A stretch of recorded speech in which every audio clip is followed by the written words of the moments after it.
Thunder in the PA Mountains. I'm your commentator, Wayne Harper. We begin with a couple of leftovers from the 1995 season. September 22nd, just over the border is the recently reopened Expo Speedway near Cortland, Ohio. The All-Star Circuit of Champions brings 28 sprinters to the 5/8 mile. Kenny Jacobs will return to qualify. Sadly, this may have been the swan song for racing here at the Trumbull County Fairgrounds, as Expo is again shuttered, at least for the 96 season. The All-Stars invert the top 8 from time trials for the feature lineup. Indiana's Joey Saldana started the Art Wendt number 77 on the pole of the 30-lap contest.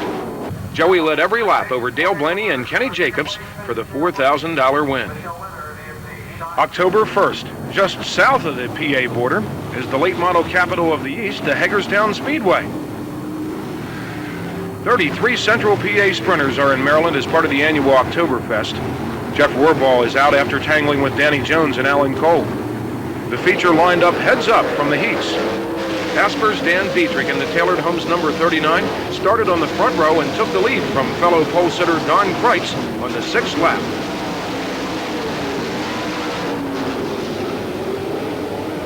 Kreitz, number 69, and Billy Pouch, number 1, spent much of the 50 laps exchanging the second position among themselves, and at times challenging leader Dietrich. But Daring Dan prevailed for the $10,000 win over Pouch and Kreitz, respectively. Randy Grove prepares a good surface, and if he didn't, would you tell him? October 2nd, the World of Outlaws make a rare New Jersey stop as we are just over the border again at the Bridgeport Speedway. The Outlaws played a rave reviews here as Central Pennsylvania and URC helped fill the 39-car field.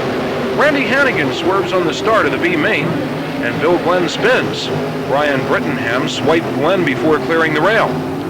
Glenn and Brittenham, plus Jeff Taylor, are out for the night.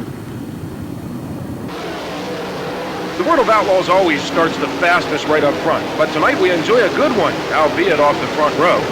Sammy Swindell, number 1, works the lead from the number 10 of Dave Blaney.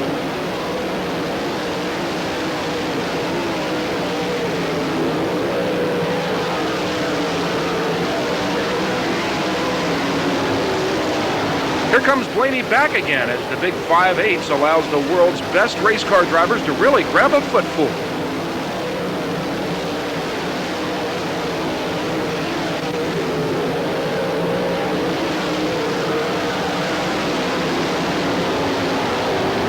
A bad break for Stevie Smith, but it could have been worse. He could have been leading like Dave Blaney is. It was. Tennessee's Sammy Swindell brings the Hooters number 1 home first for the $8,000, his 3rd Bridgeport Woo win in a row. The quarter-mile Linda's Speedway is 20 years old already. A low admission offers fans a fast-paced, action-packed 4.5-hour show every Friday night. Linda's is a showcase for the unpredictable antics of racing's more affordable divisions. Check the stock cars.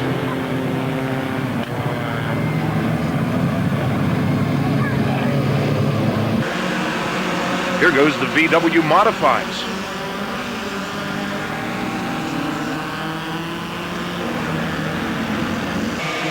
The true masters of disaster at Linda's are the micro sprints.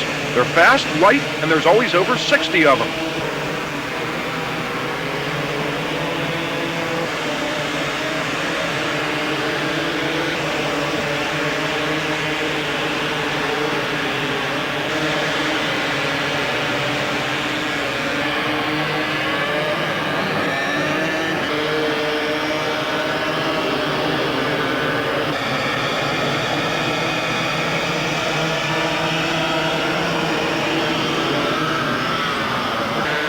Friday, October 10th. Brad Sheets, 00, leads Brett Shoney, 117, as the feature winds down. The last lap.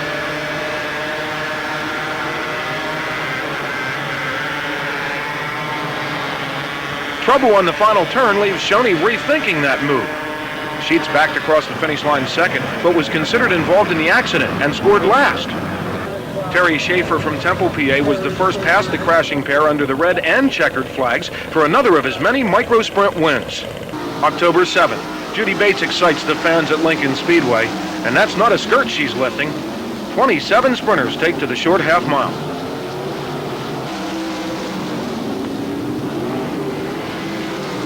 feature was lined up by draw with the 461 of Lance DeWeese leading the 25-lapper. Lap 16. DeWeese slowed for lap traffic. Cliff Bryan does not, with poor results for Cliff.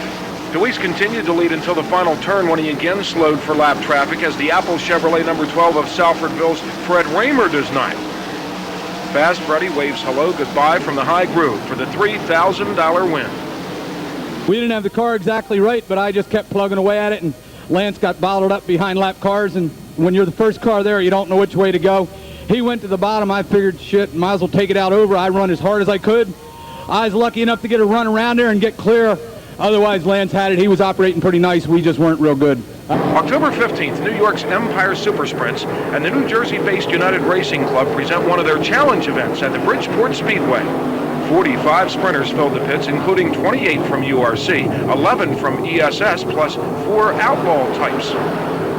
John Eldrith will return to qualify later.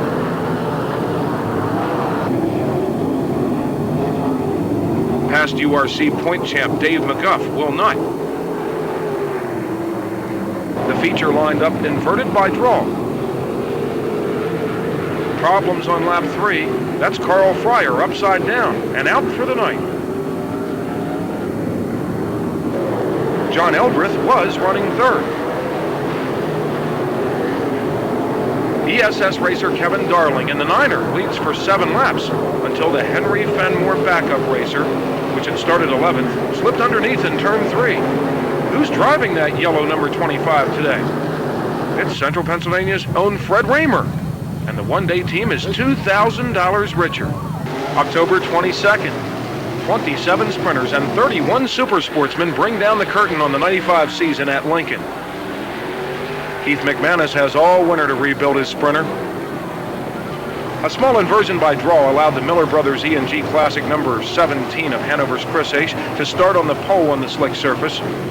Chris led every lap over fellow front row starter Steve Siegel for the $3,000 win. Siegel did whatever he could to get in front, but he just couldn't make it stick. But that had to open your eyes up there. Well, yeah, you know, Siegel and I are real good buddies, and you know, he comes down to my shop and does some work and stuff, and you know, I'd like to see him run second, but you know, I sure wouldn't like him to beat me. Jim Shuttlesworth, number 50, led the Sportsman 20-lapper for 16 go-rounds when he tangled with a lap car. New York transplant Mark Smith, now from Mechanicsburg, inherited the lead in the Taylor Rental number 22 and kept her straight for his first ever Sportsman win. Well, the modifieds, now you're in these open wheel cars. What do you think of them? A lot faster. A lot faster. And even though you don't have the power steering like the sprinters and not quite as much power and a little bit more weight, they're still a little faster than the modifieds, huh? Yeah, well, it kind of feels like a go-kart. Driving, it's pretty much the same way as driving a go-kart.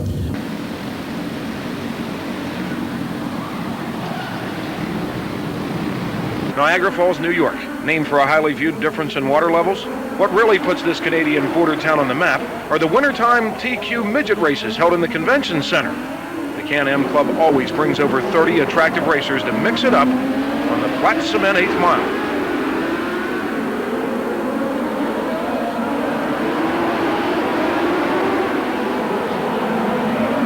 December 2nd, the yellow number 5 of Alton, Ontario's Keith Dempster inherited the lead after starting third, but is under heavy pressure from the white racer of Mark Samut. Samut gets into the tire barriers on lap 30, allowing Dempster an easy win in the Festival of Lights 50. January 13th, after starting 6th, Dempster again takes the lead with this great move on just the second of the 50 laps. As Dempster opens the lead, the number 40 of Andy McIlrath also moves by pole sitter Jeff Riderby into second.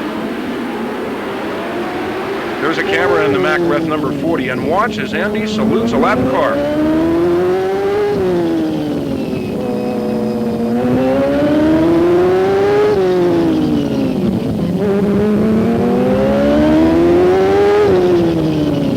McIlrath goes on to close up on the leader, but it's 2 in a row for Keith Dempster in the Casey's Truck Salvage Indoor Series. These guys down here are the toughest guys to run against. I got to give them all credit, because without them it's not a show. It makes it tough for a guy like me to win, and I think they all do a fantastic job, and they all deserve to be up here with me. February 17th, 1996, East Bay Speedway near Tampa, Florida. Central PA Stars are taking over the All-Star Circuit of Champions sanctioned Winter Nationals.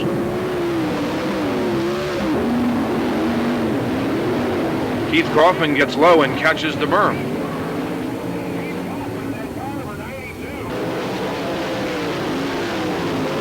Tim Dietz is out for the night after spilling the Weichert sprinter. Fred Raymer and Bill Bryan have already scored wins in the four-night series, and Mike Wagner leads the $10,000 to win finale over the 25 of Todd Gracie and the 16 of Bryan.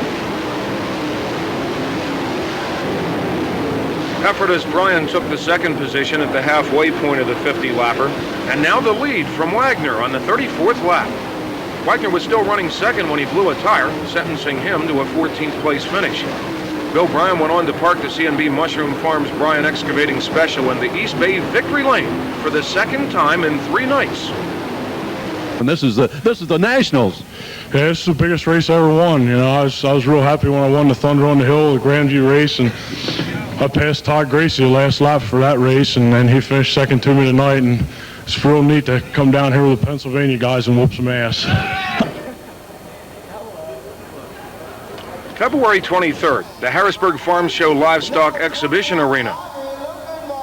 The girls are helping raise nearly $10,000 for spina bifida disease as part of the 18th annual Motorama. Meanwhile, the guys are letting it hang out to raise money for parts manufacturers in the micro sprints. Jerry Creveling, proprietor of the Greenwood Valley Speedway, suffers a setback. Steve Buckwalter got right back into action after the wildest spill in Motorama micro history. Jerry Creveling again, this time out for the night. Second-generation racer Todd Rittenhouse Jr. will finish 6th. The black racer of Sunbury's Tyson Thomas is working the lead from the number 1 of Jimmy Callahan, but the yellow is out.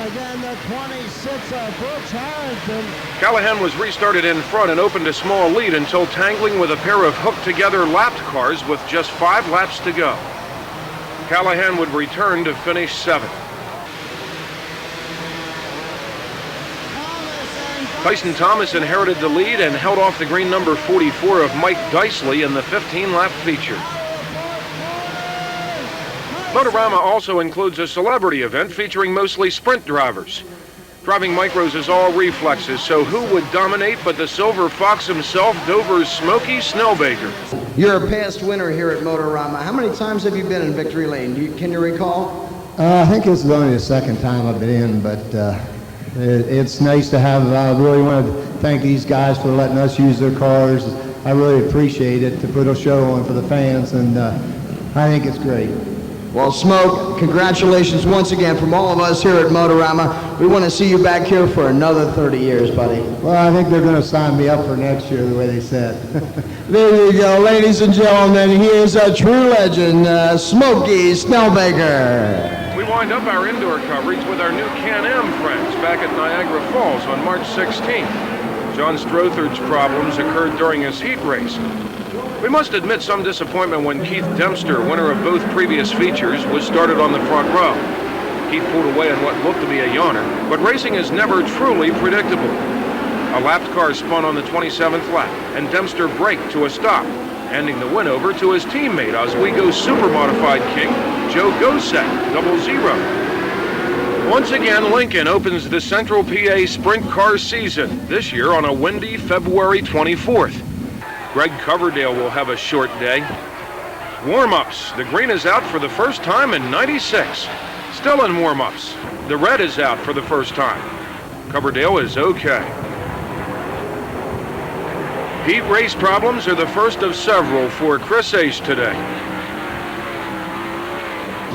Keith Kaufman and the black racer of Dave Haight tangle on the start of the feature. The 88 of Todd Schaefer started 4th and took the lead from Bill Bryan to lead the first 9 laps until Bryan retook the first position down the back. As Schaefer slows slightly, the 12 of Fred Raymer has moved from 10th into 2nd, and now the lead. Now he's back in 2nd again. Meanwhile, Schaefer has contact with a flipping Cliff Bryan.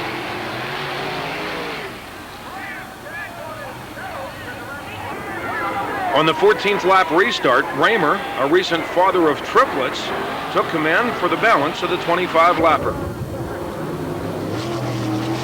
Back at Lincoln on March 16th, we check out Becca Anderson as 26 Cars sprinters join 25 Lincoln regulars on another cool afternoon. The Cars feature gets off to a rough start for Johnny Martin. Now Becca, at number 18, mixes it up with a couple of the guys. Mark Plummer, 22, and Silver Spring Sportsman graduate Jeremy Trout from Felton in the number 33 argue over first. Like we always say, when you switch from the sportsmen to the sprinters, you're not stepping up, just over. Tell us about sprint cars. They're awesome. I've never been in one before. It's the first time I ever was in one. I've been wanting to do it for years. I just didn't have the money to do it, and this deal come up with Dick, and all the sponsorship came together with Bob Conley, and my dad helped out, and Bob Conley, he put some money up with the York Springs Auto Auction and Rocket Pizza and Bumper Bob's, and I'd like to thank him, because it wasn't for these sponsors, you can't race. And my dad, he put a lot of money in this deal to help me get started. I mean, we didn't get a lot, it's just the equipment's there. We have a budget, and we can go fast. It's just that, you know, things worked our way, and this is, I don't know, this is awesome. I never expected this the first time in the car, and I don't know, it feels so comfortable. It's like natural. I don't know what else to say. The regulars are also off to a shaky start, as Judy Bates organizes a meeting of several top drivers in turn 2. Todd Gracie and the Cooper Ford number 25 led every lap over Dave Haight and Dale Blaney. You got into lap traffic early. You know you had to deal with the lap traffic. You knew that Dave was there. You had to know he was there the last 4 or 5 laps. He was doing everything he could. He was too much being there the last couple of laps. I'll tell you what, Dale was there too. I mean, 3 of you under a blanket at the end. That's the way to go sprint car racing. Yeah, it makes it fun for the fans. I'm just glad I wasn't here standing, so. Well, I'll tell you what, you got hurt a couple of times last year. How you feeling generally?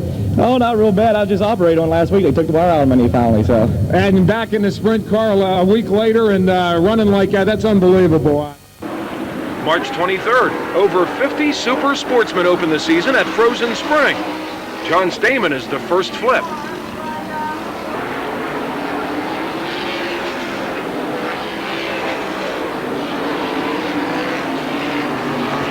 Mike Skosnick is the second. John Stoner rolled under caution. Back after a 4-year retirement, Newville's Larry Jackson drew the pole position before leading all 25 laps in his Highland Tire Service number 3. March 24th. Glenn Clark is among the 42 sprinters pit side as Williams Grove gets its season started. 20 of the Grove's own new 358 sprint car class are also on hand. Mark Richard has first turn problems. Fred Raymer is going the wrong way, to the chagrin of Todd Gracie. The opening day draw lines up another flag-to-flag win as the Hartlaub Auto Parts number 92 of New Oxford's Kevin Gobrecht manages to hold off 95 All-Star champ Dale Blaney in the 25-lap 3,000 to win feature event on the good afternoon surface.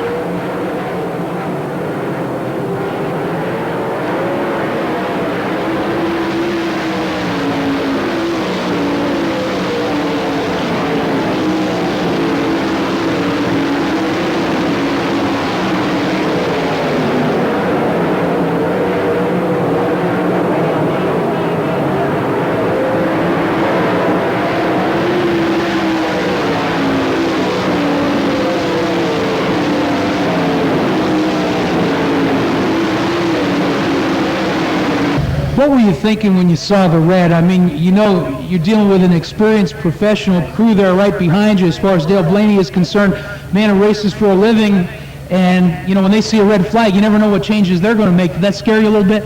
It always crosses your mind, but you hope you do the right thing and just hope they do the wrong one. I think we both came out pretty good there. We just were back to racing the way we were before the red. You had a great rookie year, National Sprint Car Racing Rookie of the Year on a national basis.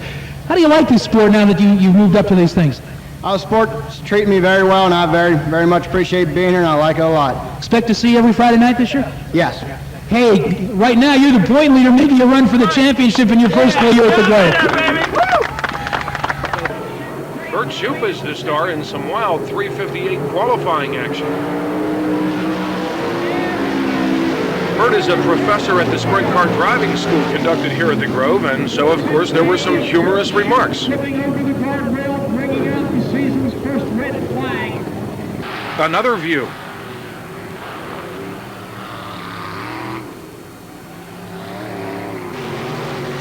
Greg Cuck tastes the steel. Mark Plummer again leading the feature. Greg Libby was closing on Plummer until a right rear tire blew out.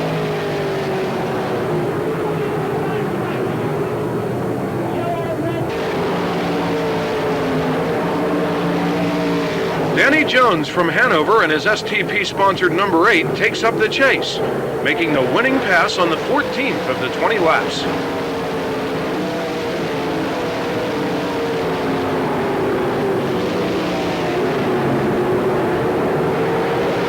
We needed that red, that's for sure. What'd you do on the red, Dan? Well, we changed the car a little bit. The heat race, I was just way too tight. I loosened it up, and I just loosened it up too much. Hate to see that for Greg. I would have liked the racing for the win, but there'll be more. Did you see the Greg Libby deal? Do you know what happened back there?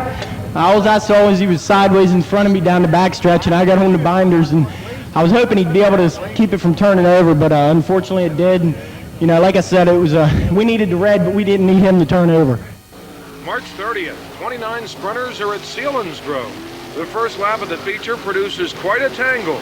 Joe Deal, Troy Camp, and Judy Bates are all flip victims. Deal's orange racer was heavily damaged. Troy Camp, who left the speedway, managed 4 endos without touching the wing. Everyone was okay in the sprint car filet. After Tim Dietz dropped out while leading, the 5 of Craig Eschenauer worked the lead away from the 21 of Rod Strout. Now Carlisle's Dave Kalaman, driving the Mannheim Auto Auction Cindy Rowe Auto Glass 77, takes over with this winning move. March 31st, Williams Grove action begins with a second turn barrel roll. There will be no humor in Mark Richards' flip. Here Mark pursues Bill Bryan before being hosed by a Goodyear during qualifying for the $5,000 to win Jack Gunn Memorial. Mark will be back in action in 5 days.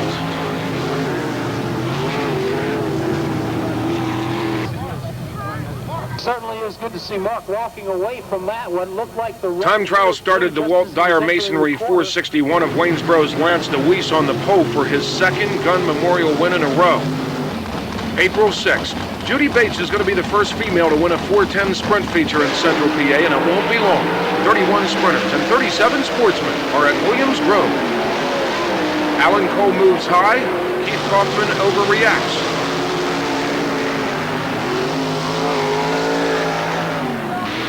Judy may need to adjust her wing again. Scott Jones has more serious damage. Mike Wagner, 55, takes the lead from Bob Bennett, 3 on the 9th lap.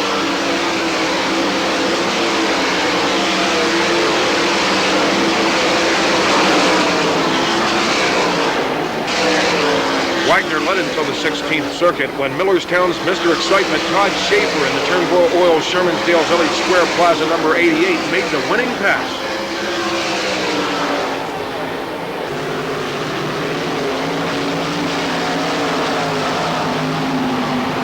You got to explain this on your nose. What's happening here? I was having trouble all night with my shield fogging up, and Dale Blaney was in last week and taped his off and said it taped his nose off. So I taped it off, and Patty was making fun of me. I said, well, if we win this sucker, we weren't going very good in the heat. I said, if we win this sucker, you bring a marker. I got Go Patty wrote across the room of my nose on the tape. Mark Smith, 22, holds the lead over fellow front row starter John Stamen early in the 20-lap sportsman feature. Pat Cannon meets a spinning Mark Zimmerman. Smith proves his very early career win last fall was no fluke by leading every lap. Phil Heckert is among the full pit area at Silver Spring on April 7th as we stick with the super sportsman. Veteran racer Carmen Perigo, driving the number 2, has found a home in the Sportsman this year, leading the feature for 13 laps until the first restart. Camp Hill's Frankie Herr in the Dellinger's Auto Body 73 gets past both Tom Haxall and Perigo in 3 abreast racing. Well, top 15 last night at Williams Grove. Pretty good run, and of course you were second here on opening night, and like you said, some bad luck last week. But overall, you have to be pretty happy with the way this season is going so far. Yeah, when you can win in Silver Springs and run up front, yeah, it's an accomplishment.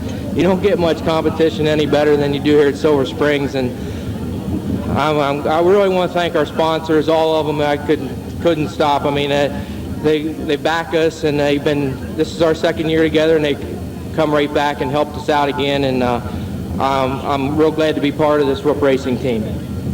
April 12th, Don Wolf has a minor bout with the racy cushion, while Johnny Martins is more serious, as the Williams Grove Limiteds are 25 cars strong.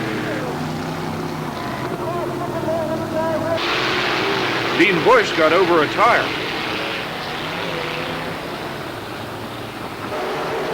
Jeremy Trout, number 33, and Dan Jones, number 8, are both hoping for their second win of the young season. Trout succeeds by taking first from Jones on the 6th lap. There are few racier sounding names than Trevor Utt. 32 410 sprinters are pit side. Trevor Utt's red number 5 gets caught up in this tangle, as the regulars will have a really rough night. That's Alan Cole on his side. Judy Bates proves a sprinter can roll even at 20 miles per hour. Also, Dave Callman has his first of 2 incidents.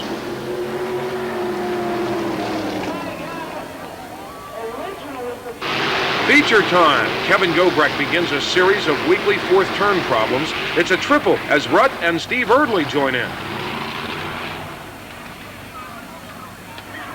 Leader Steve Siegel, J1, fends off Fred Raymer. Dave Callman turns right to avoid a stalling Billy Pouch.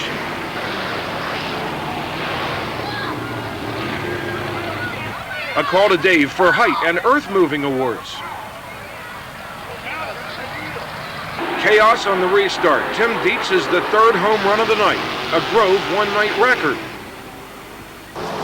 Meanwhile, Raymer gets around Siegel for his 19th career Grove win, his first of the season. April 14th. The best stock car racing wasn't buried in Reading, it just moved up the road. The modified still feature double-file restarts, large fields, and super tough points handicapping. Craig Von Doren returned to competition after a once-over.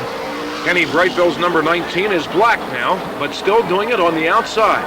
Watch as the sinking spring slingshot works the lead from the number 85 of Dwayne Howard on his way to his 20th career Penn National win, and you can bet none of them were from the pole.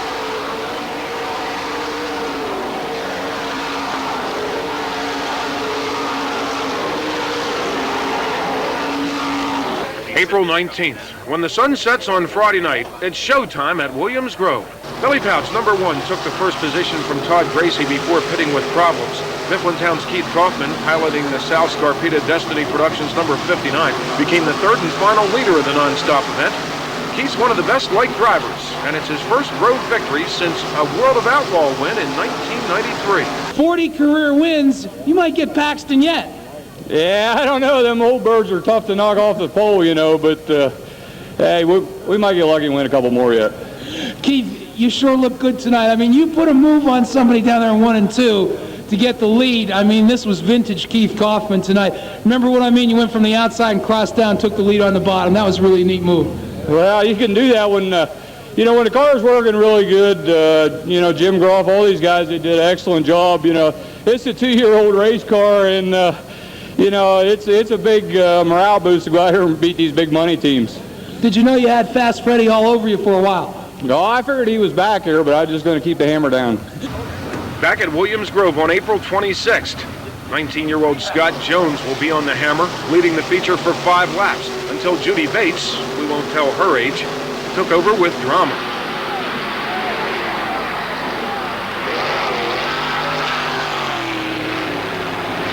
Scott sits alone on the hill dealing with his issues. Restart problems dump Kevin Gobrecht. Billy Pouch takes over from the 121 of Judy on the restart. Judy's mechanical problems soon short-circuited her exciting run. Dave Haight saves it. Fred Raymer loses control of his brand new ride. Craig Eschenauer is still another near flipper. Pouchy from Frenchtown, New Jersey is smooth in the Zemco of Tower City Tool and Die #1 for an overdue win. April 27th, after early season weather problems, Port Royal is getting just its third show underway. Jason Claus is among the 19 regulars port side. Claus gets crossed up on the dry slick surface and meets rookie Ed Scott. The only other flipper of the night is Gary Chambers after nipping a spinning Judy Bates, also during heat race competition on the big half mile. The black 55 of Mike Wagner led the feature for 13 laps. That's when the 461 of Lance DeWeese made this strong move on the inside. Now Todd Schaefer, 88, has caught up to DeWeese, and Mr. Excitement rubs it in with a winning pass on the final turn.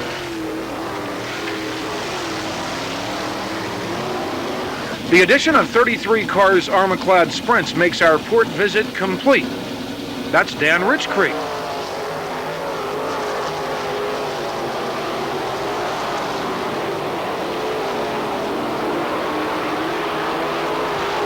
Tom Waltman loops in the high groove. Veteran Randy Ruth from Thomasville is always good for at least one car's win every season in the Mike's Auto Supply #88. We even started the race with a used right rear tire on it. We ran 22 laps at Lincoln, but as you can see, they're both bald. Tell you what, Randy, you're not getting any younger at this sport, but boy, you keep these youngsters on their feet. Well, I know I'm not getting any younger, but I'm not too old to rock and roll. April 28th, Todd Gracie, 25, takes the favorite position from Keith Kaufman as the sprinters bite on the tacky Susquehanna half mile. Lap 13, Todd Schaefer makes it 2 nights in a row.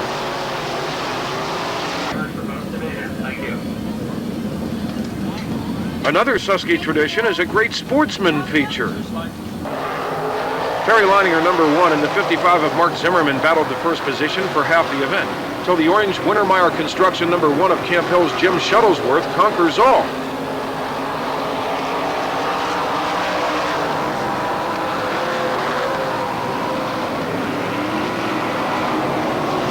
Just trying to be patient. This is a tough division, but you know, we've been struggling a little bit. We put this new car together.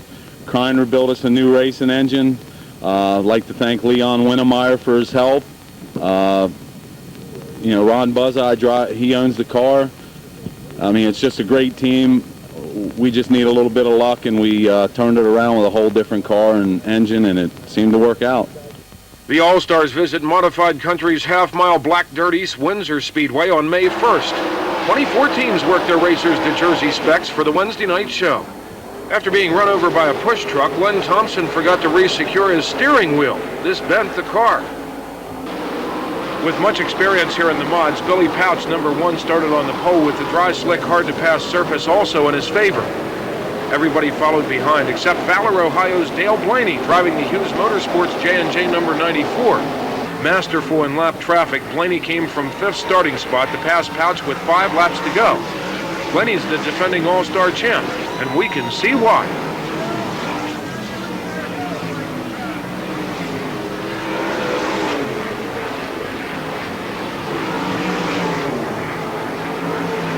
The All-Stars hit Williams Grove on May 3rd. Jeff Rohrball is about ready. 16 All-Stars combined with the regulars for a 44-car field. Here, Rohrball slips past Jess Thomas. However, here, Thomas does hold off Kevin Gobrecht for the final qualifying spot on the last turn of the first heat. Bob Bennett's racer jumped out of gear in the second heat. The Consi claimed All-Star Jeremy Minton.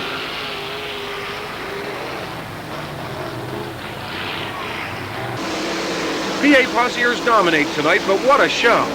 Watch the Jimmy Walker Racing #1J of New Oxford Steve Siegel as he swaps the lead among lap traffic, first with Fred Raymer, #77, then Billy Pouch, before talking to Bruce, $4,000 richer.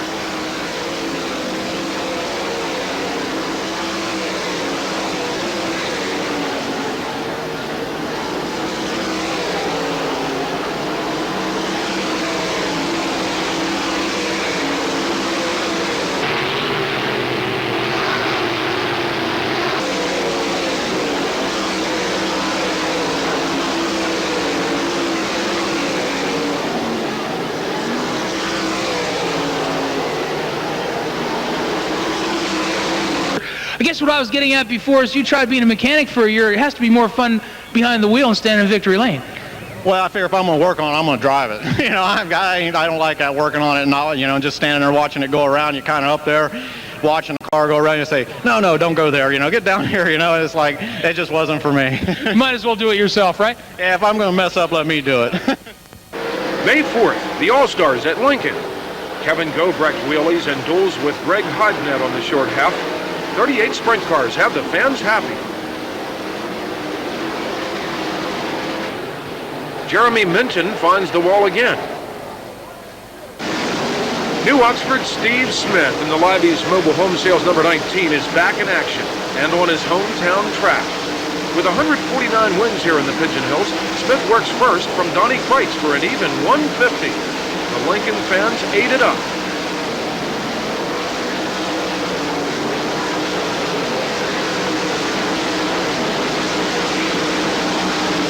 I'll tell you something, you have such an incredible streak going, and Fred still calls you Mr. Smith out of respect. This was no shabby field here tonight. No, this was, it's hard for them guys to travel to all these different tracks, and a lot of the All-Stars haven't ran here that much. But you go run where they're running, and don't worry, you're going to be battling just the same as they are here. Meanwhile, over at Selinsgrove, the Cars Armaclad sprints hit their highest speed so far this season. Todd Reed hits the wall. NASCAR's champion Allentown's Bob Beitelman, racing the Julie Steakhouse number 81 in the high groove here, took the lead on the 10th lap for the $1,000 win.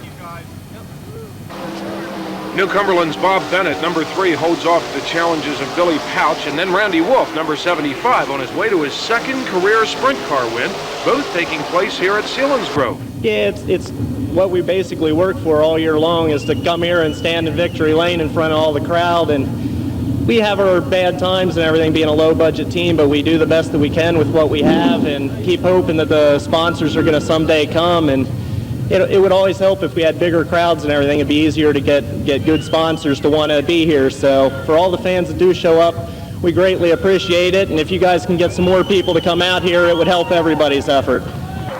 After their popular win last night, the Mickle team runs into this snag on the way to the May 5th All-Star Show at Selinsgrove.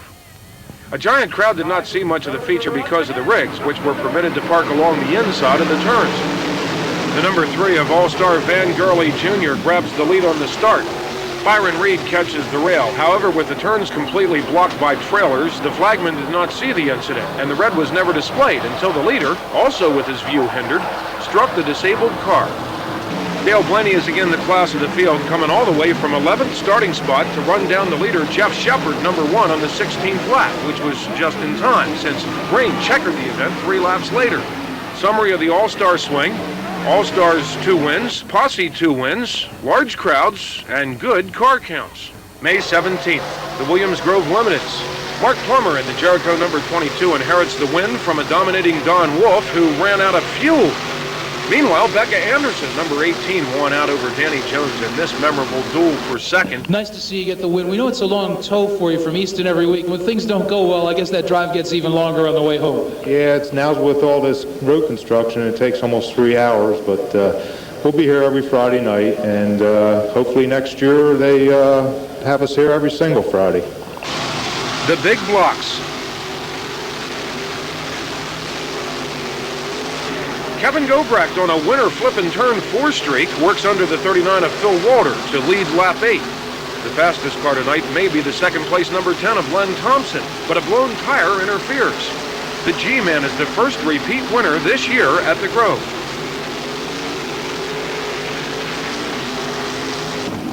May 19th, George Ryden and the Super Sportsman Napa Tour are at Penn National. They really wind out on the big half mile.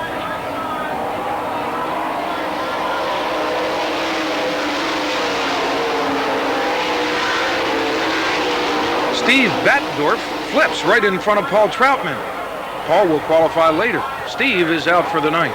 Tonight offers our favorite moment in racing, a first career feature win, as John Stamen from Lebanon steps from the Exide Batteries Bach Gases number 23 to speak for many of us in victory lane. Most important person I got to thank, I gotta give a lot of credit to my wife. She puts up with a lot of neglect and no attention, so she really deserves a big thanks, and I really appreciate her. Well, you're starting to get concerned there in lap traffic with only 1 or 2 laps left to race. I know Frankie Hurd tried to pull alongside of you. Could you hear him or could you see him? I could hear him and I could see him, but I figured I'd try to block him low. I knew he'd have a tough time getting around me on the outside there, so I figured I'd hug the rail and hold on.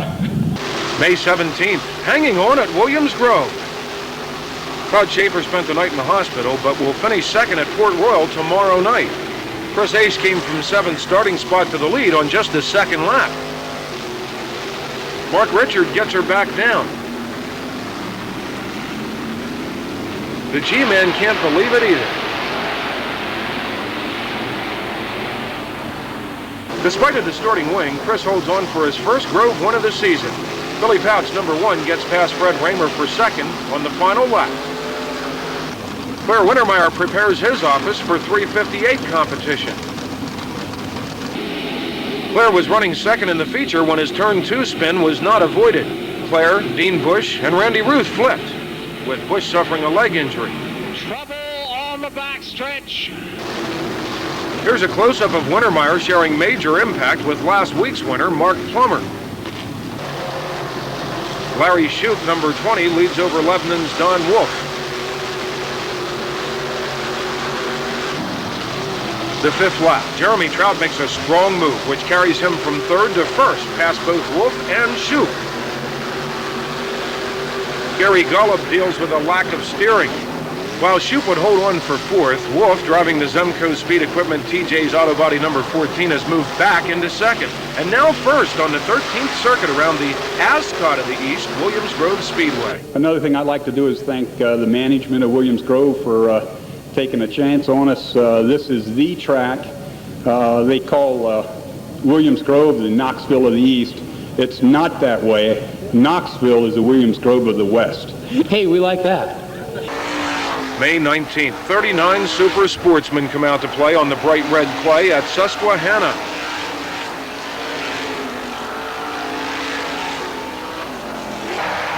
Sean Keane, number 53, takes the top spot from Dave Berkheimer just before a red for Mark Zimmerman. The pass was allowed to stand with Keane in search of his first win, leading on the restart. The points handicapping starts previous winners farther back in the pack, but they're allowed to pass, and here comes a pair of them. Danny Hager and the 22 of Mark Smith are now on Keane's bumper. The 10 sportsman shows so far this season have produced 10 different winners, but tonight Danny Hager from Greencastle, driving the Walt Bigler-owned number 93, becomes the first repeater after a stiff side-by-side duel with Keane. Hager took the lead for keeps on the 11th of the 20 laps, as Keane held on to second over Frankie Hurd. Bill Walter, taking over for the retired Dan Dietrich in the number 39, lays it over after a long slide with Sean Weaver on the start of a sprint car heat race. Fred Raymer, now in the Hamilton number 77, ruled over the 26-car field for his 16th career Susky win. May 21st, Jim Carr will pick up $410 for his 18th place finish tonight as Ted Johnson brings the world's best race car drivers to Western PA's beautiful and efficient Lernerville Speedway. With 44 sprinters attempting to qualify on the dark, moist 1/2 mile, it just doesn't get any better.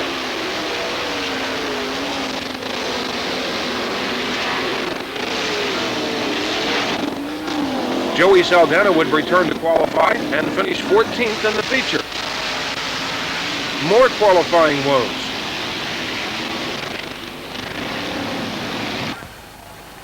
Feature time. The yellow 71 of Stevie Smith leads for 2 turns before the 5 of Danny the Dude Lazowski demonstrates he's going to be the man to catch.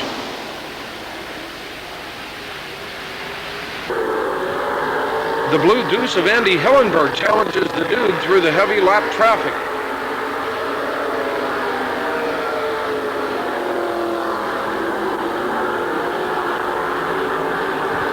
Johnny Herrera brings out the only feature red. As Lazowski continues to lead, the number 1 of Sammy Swindell has pulled even with Hillenberg as attention turns to this duel for second. Contact in turn 1 leaves an unhappy Sammy with a flat tire. The Johnson gang has reinstated a draw to invert the dash this year, often enhancing the feature racing. Quick-timer Mark Kinzer from Ulitic, Indiana, in the Watkins Highway number 5 started 6th, but finishes 1st, taking the lead from the Dude on the 21st of the 30 laps. Here's Mark, $6,000 richer. Well, Mark, I have a question for you from one of our fans, and this is a big part of the Victory Lane interview. A fellow by the name of Mike Gerber from Pittsburgh, Pennsylvania wants to know, how do you manage to get by Steve Kinzer? Well, even if you get by him, that don't mean he's going to stay behind you. If I could answer that question, I'd probably won a lot of races a long time ago. Well, the car's working really well for you. I got a chance to talk to your dad earlier, and he was real happy in Victory Lane. What's it feel like to win your first at Lernerville? It feels real good. We've run up here in the top 3 with the World Outlaws a few, and I've won a couple really, really hard-fought battles with Ed Lynch here in All-Star shows, and everything just worked real good tonight, and finally we can christen this World Outlaw victory tonight. May 24th, Williams Grove. Steve Kinzer is in the middle of a streak of several bad crashes.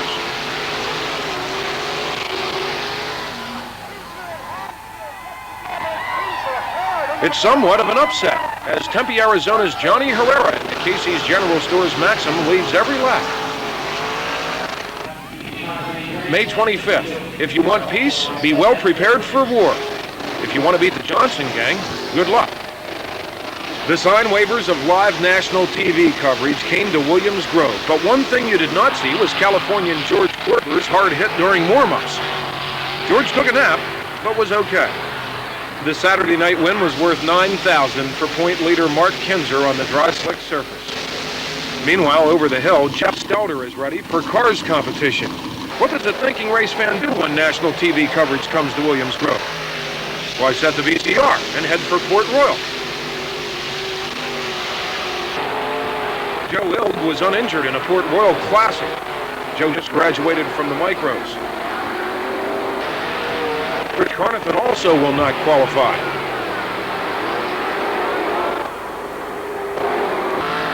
Tom Waltman underneath and Dan Richcreek capitulate the term pileup. Dale Hammaker from Grantville in the Templin Automotive Hammaker Machine Shop number 66 took the lead from Jeff Stelter for his first Cars win of the season. Leighton and Len Thompson. The 410s do it Port Royal style.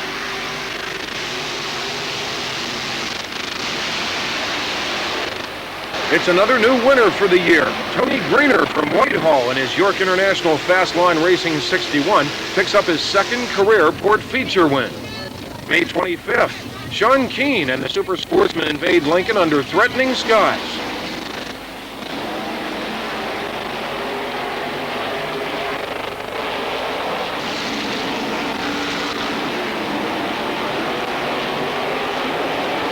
Larry Jackson takes the feature lead from the Red Racer of Bill Hecker.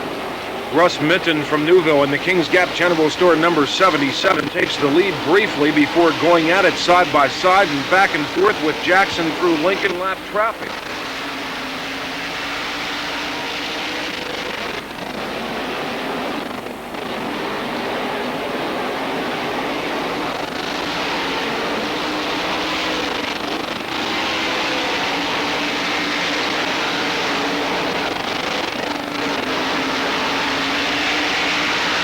Lap 16, a lapped car is sideways sitting in turn 1. Although both leaders appear to slip through, Jackson sustained race-ending damage in the tangle that flipped Keith Prutzman. Minton goes on, holding off Mark Smith for his second career Napa Super Sportsman win, the first in 4 years. Well, I'll tell you what, these guys put on a fantastic show. The Sportsmen all the time. What a great race. Good racing all through the pack. Close racing the whole way through the field. Yeah, I was kind of glad to see that yellow come out when I come up on all them lap cars because there wasn't nowhere to go, and it was like cars everywhere. Nobody wanted to move down or anything like that, so maybe sometime when they're out front they'll see what I mean. But yeah, I was kind of glad to see the yellow. I didn't want to see the red because I don't like seeing anybody tear anything up, but yeah, like I say, that's racing. The sprinters get off to a bad feature start, and Dave Haight is the main victim.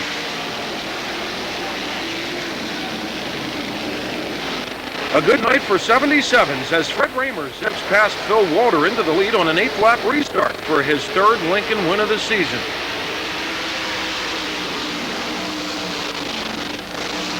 That's Dave Blaney.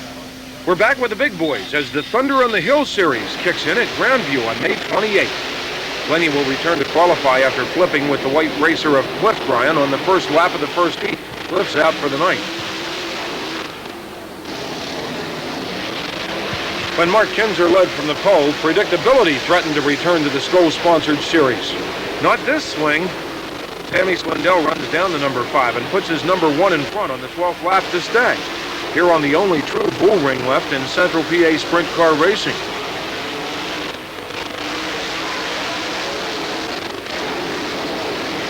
It's Slammin' Sammy's 201st win on the nationally traveling circuit. On to Williams Grove, May 31st. Problems for Fred Raymer as the Hamilton sprinter rests on Beer Hill for the second time this season. Bob Bennett is over easy. The track is back in shape tonight with plenty of cushion to bite on. Andy Hillenberg, number 2, led for 13 laps. Steve Kinzer from Bloomington, Indiana, driving the Quaker State number 11, ends his crashing streak with his 5th Skoll win of the season. Steve will be the king of sprint cars for a long time to come, at least.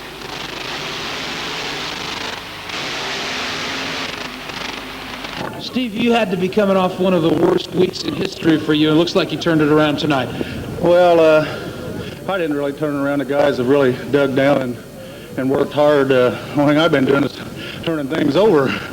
But I tell you, these guys have, you know how good a crew you got when you go through what I went through, and they keep digging in there and want to race, you know what I mean? And there's been times where I've about ready to throw the towel in myself, but they stayed right there and got us back in victory lane, and I just want to thank Scott and Sean and Olin, everybody on the crew, the whole Quaker State team. They did a tremendous job the last few weeks. Again, I've said when you're winning races, you know, it's you can thank your crew all you want. When it's really tough, when you're having problems and have to try to dig down and come back. And believe me, I've been getting this thing in a mess. So let's hope this gets us headed back the right direction. June 1st, the Selinsgrove sprinters will put on a good show. John Heidenreich is one of the East's top midget chauffeurs, but his sporadic sprint career has taken off all too literally. Todd Hester, number 33, leads for 13 laps in search of his first career feature win, but Joey Borich has other ideas. Borich led until a restart with just 2 laps to go, which allowed the old man from Beavertown, Barry Camp, in the Middlesworth potato chip number 7 to get past for his 25th career Selinsgrove win. Barry gives us hope in victory lane. And all you older people up there in the grandstand know now, and make sure your wives know that as you get older, you get better. Oh boy, I can't wait. Kenny Gross from New Freedom leads the Cars feature event. More woe for Tom Waltman. The Miller Precision Tools Castle Chemicals number 2 holds off Jeremy Trout to the checkers. It's Denny's first win in almost 4 years of steady Cars support. June 7th, Sinking Springs Donnie Kreitz in the Volmer Patterns number 69 is back in the Williams Grove victory lane after taking the lead from Len Thompson. You managed to get here every year. It's been quite a streak for you now as far as years go. Yeah, I don't know how many years in a row we got here. You know, I figured we sure better do it tonight, you know, starting third. And sure Billy was probably going better than us because he had to come from a lot deeper in the pack. And actually what I'm talking about, I want to congratulate him and the whole Zemco crew on beating the Outlaws up there in New York. I was really glad to see that for the Pennsylvania posse. Larry Jackson again leads our sportsman feature after passing Bob Himmelberger on the 5th lap. But Hellam's Bobby Weaver, chauffeuring the Bach Gases Nyes Auto Body number 5, is closing in. The Free Bird flew to the front with just 2 laps to go, then held off Jackson through lap traffic. Weaver started 13th.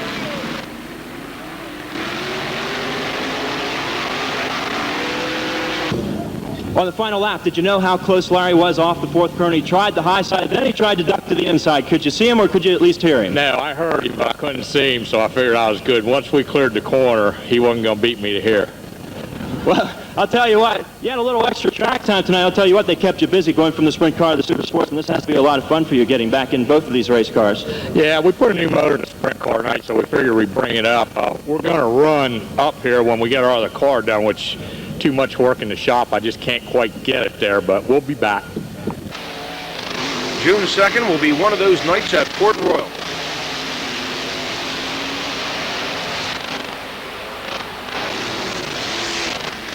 Professional roofer Judy Bates needs to keep her hands in the car. Daryl Stonling is backward, and John Fraker is worse position. Rick Hench is spectacular, leading on the cushion. Jim Wagner's sprinter takes a beating.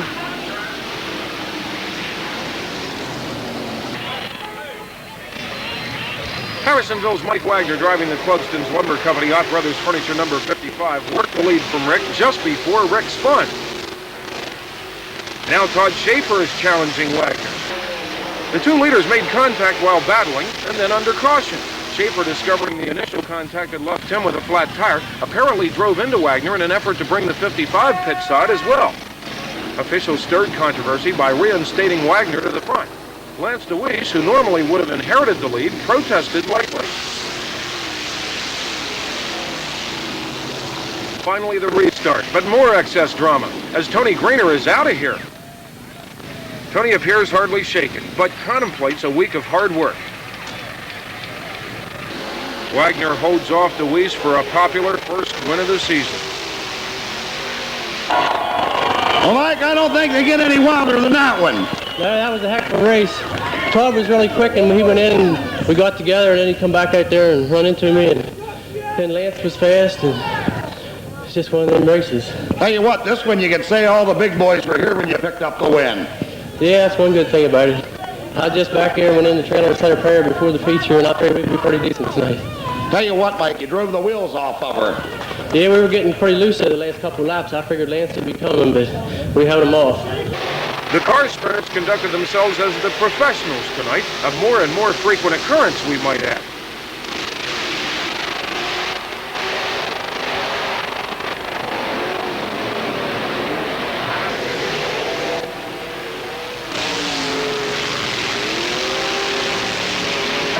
Walnut-Port's Bob Feidelman, number 81, runs down Tom Leach on his way to victory. They call Bob Mr. Cars. Well, I'll tell you what, a tough armor-clad division. Out of 7, 8 races run, you become the first repeat winner. Well, you can't get them much tougher than what's going on around here this year. I mean, 15 cars, 20 cars can win. This deal has really come a long way, and yeah, it's the toughest division I see going right now. I wish it'd get a little more coverage, though. I think it's worth a lot more than what we're getting. June 12th, another season highlight is our annual visit to Challenger Speedway for the opener of the Western PA Speedway. It's a nifty short half mile in great shape tonight. The All-Stars will race just inches apart.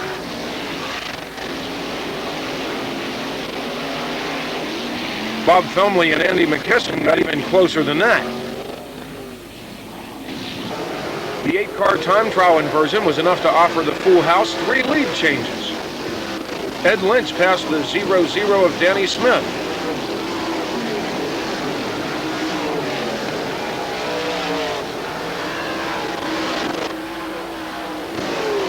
Frankie Kerr passed the deuce of Lynch.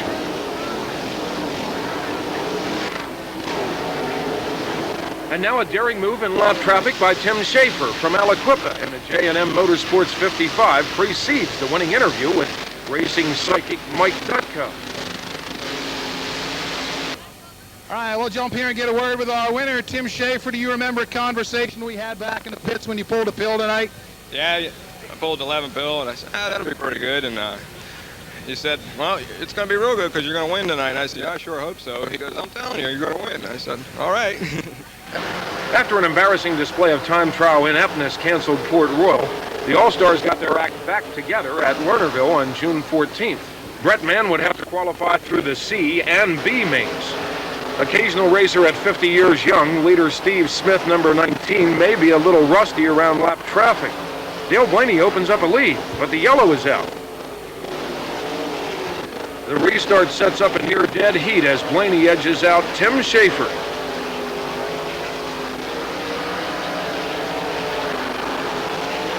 Track was real good. You could kind of race on the top and the bottom both, and it made for some good racing. But you know, the 19 car kind of was, you know, gone there, and you know, I mean, he got together with the lap car, and I mean, those things happen. But you know, I feel bad for him. He was going awful good tonight. June 15th, Pennsylvania Motor Speedway. Dale Blaney leads all the way on a dry, slick surface. June 16th, the newly reopened Tri-City Speedway and Speed Week finale. Dale Blaney secures the series championship, taking the lead from Craig Delansky on a late race restart. It's the 11th All-Star win of the season for the former basketball standout. June 14th, back east at Williams Grove, Phil Fantasy drives the black number 6 358 Sprinter.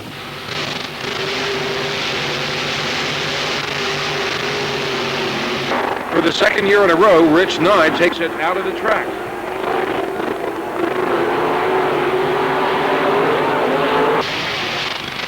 A closer look. The Williams Grove Fire Crew is always on the spot, and the track electrician made repairs in a matter of minutes. Rich was not hurt. The yellow 17 of Denny Garl led the feature for 14 of 20 laps before a flat tire brought him into the pits. Dave Ammons backs her in. Meanwhile, Don Wolf has passed Randy Ruth for second and thus inherits the lead for his second Grove Limited win in a row. Even the Ducks are brave at Williams Grove. Bill Bryan upstairs and Chris Ace on the inside both want to feature lead as the 410s get the green.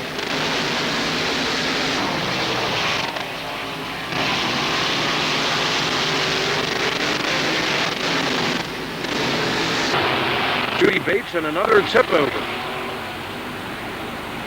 Donnie Kreitz is getting his form back, taking the lead from Ace on the 19th lap. It's 2 wins in a row for Donnie, and this one's much more impressive as he did it from back in 9th starting spot. June 15th, we meet Keith Royer, a regular here at Selinsgrove. Craig Eschenauer leads the feature. Automotive Billiards in turn 4.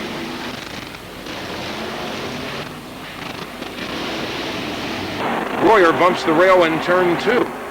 The red, with just 2 laps to go, allowed second place Fred Raymer the perfect adjustments, and he blew past Eschenauer on the restart for his 3rd win of the season here. Carl Fryer is among the 28 United Racing Club sprinters, also at Selinsgrove tonight. There goes Carl in the white number 4. Jimmy Martin leads as the feature gets the green. John Eldrith challenges the number 7 for the lead, but we have contact. The yellow number 26 of Glenn Fitzcharles from Pottstown kept up his momentum to become the first repeat winner this year in URC. I'll tell you, it don't matter how many you win, every one is a fun one, especially when you got good equipment here like the Henry Fenimore being up towing car with Big Woodwork engines, and I'll tell you, they're just awesome. They fly. Although both Penn National and Toby were modified-oriented, the Tobias Memorial here is a sprint car race. Veteran modified and now sprint car superstar Billy Pouts, number 1, had to run down Lance DeWeese before talking to Steve and collecting $3,000. I really looked up to Toby Tobias. He was one of the guys I idolized, Toby Tobias, Kenny Brightbill. And anytime I could, I went to Reading and run with them guys, because you learn more running with the best in the country than you do running local every week. You get kind of stagnant. So yeah, I'll tell you, if it wasn't for Toby Tobias, I'd probably been in sprints a lot sooner. But I really felt bad when he got killed, and I didn't want to go that direction. And it took quite a while till I come around thinking sprint car. I'll tell you what, it sure is exciting watching you come here to Penn National Speedway. This is a big half mile, and you can really wind them out here. Yeah, it's totally different. I mean, we ran real well with the Outlaws there up in New York, and we came back hoping to do good at the Grove, but somehow Williams Grove is totally different from any track I've ever been to. And Pouch's Williams Grove problems continue on June 21st. Mark Richard and Fred Raymer are also involved in the second lap Cone Memorial feature incident. Bill Bryan, 16, and Keith Kaufman supply the side-by-side duel for the lead until the 69 of Donnie Kreitz, this time all the way up from 11th starting spot, makes it look easy. Kreitz takes over from Kaufman soon after a 19th lap restart for his 3rd Grove win in a row. Donnie's June Grove winnings now total $9,000. The 30-car URC field Grove side tonight includes Cars crossover Jimmy Stitzel. Unfortunately, during warm-ups, Jimmy took a violent flip over turn 1. Usually the tow truck has to come to the wrecked race car. Stitzel's crash was the exception. Everyone is okay. Fred Raymer, his backup racer with a motor borrowed from the Judy Bates crew, started 17th and still took the lead from John Eldrith, number 25, on just the 13th lap of the smoothly run feature. It's Fred's 4th career URC win.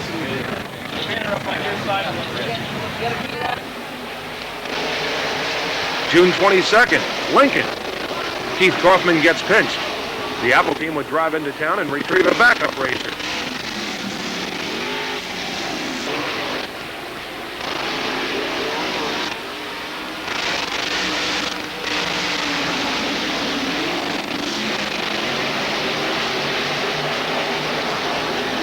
Chris Knopp on top of Bill Bryan. Scott Carl will be okay. And problems on the backstretch for the 99 of Scott Carl, and the red flag is out. We'll need emergency crew. The bad night for Keith Kaufman continues, with Howie Locke also involved. The 17E of Chris Ace completes his winning charge from 9th starting spot by slipping under Todd Gracie on the 3rd turn. It's Chris's 5th Lincoln win of the current campaign. Jimmy Stitzel is back for the Cars competition at Lincoln tonight.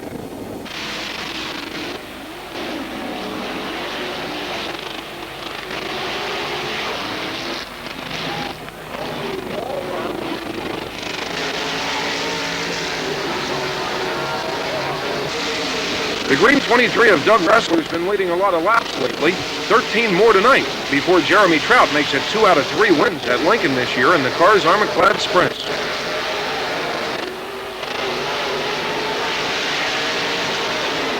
Greg Cuck and the Williams Grove 358 cubic inchers on June 28th.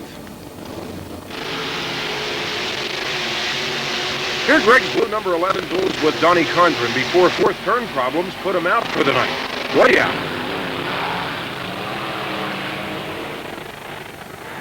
Dale Hammaker's racer lies boogered on the 2nd turn. Only 21 Cars Renegades started the feature tonight. The 33 of Jeremy Trout powers past both Greg Leiby and Donnie Ennis into the lead on the 10th lap. But 8 laps later, the Leiby's Mobile Home Sales B&G Mini Storage number 119, chauffeured by Carlisle's Greg Leiby, made the winning move on turn 2. That Jeremy buddy, he's a racer. He raced me clean. We raced side by side and up there for a while. I don't know what was going to happen. I thought, well, let's try to top down here in 1 and 2. And it worked out. I thought, well, I either end up in the French fry stand or we'll come home with a victory lane. But Donnie Kreitz's win streak comes to an end tonight on the 1st lap of the 410 feature. Donnie suffered a back injury that would set him out for several weeks after getting over the errant tire of Bill Bryan's racer. Bobby Weaver also flipped in the season-altering incident. Here comes a 3rd and final look.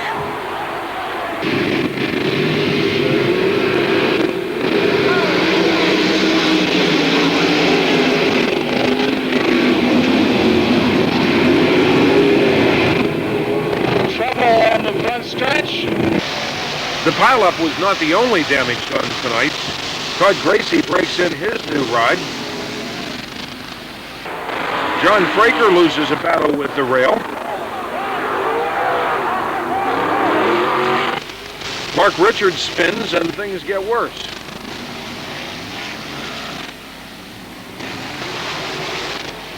The Tanya Row 7 of Wellsville's Dave Haight leads over Keith Kaufman and Fred Raymer. On the 17th lap, Raymer can be seen having handling problems on the front stretch.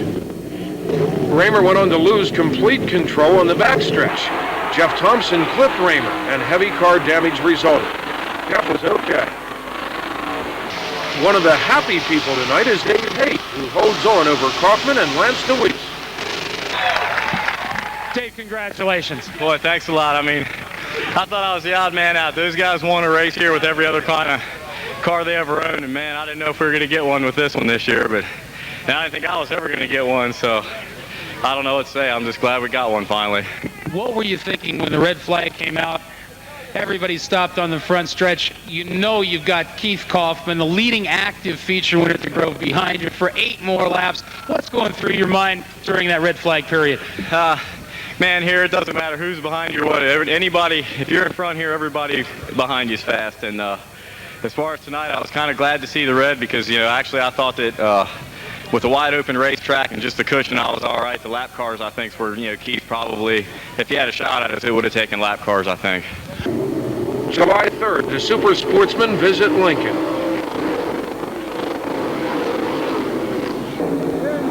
It's Mechanicsburg's Steve Wilbur's first rod in the Tom Brandt number 27.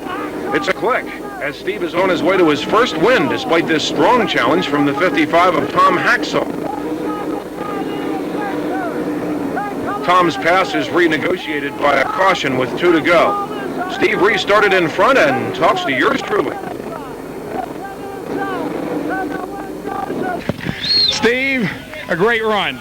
Thanks, I appreciate it. Tom Brandt called this week and said they needed somebody. My car wasn't ready, so I'm glad they gave me a shot. You know, I think maybe we'll be together a little longer now. They got to help me.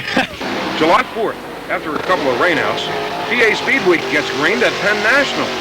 Time trial started Lance DeWeese on the front row. Fred Raymer was running second. Greg Hodnett was running fourth. It's DeWeese for the $4,000 over Kevin Gobrecht.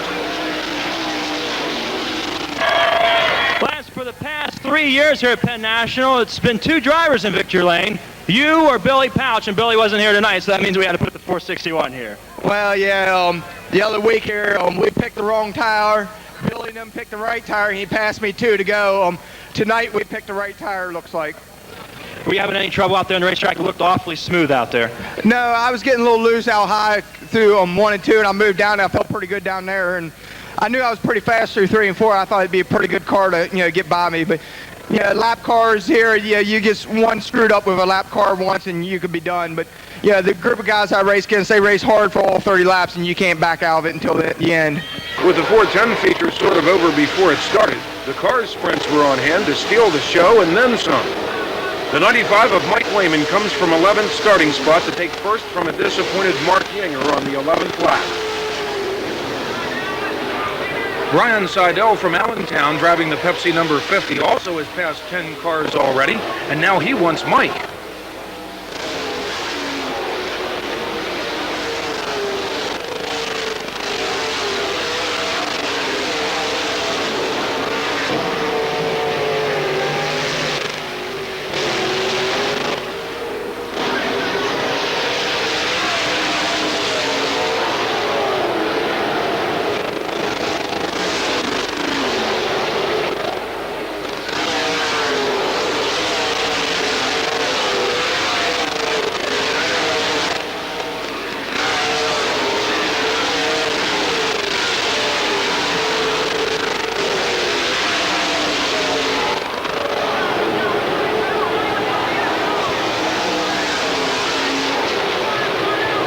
Recovered from bumping the wall, but Lehman will be sent to the rear after bumping a lapped car.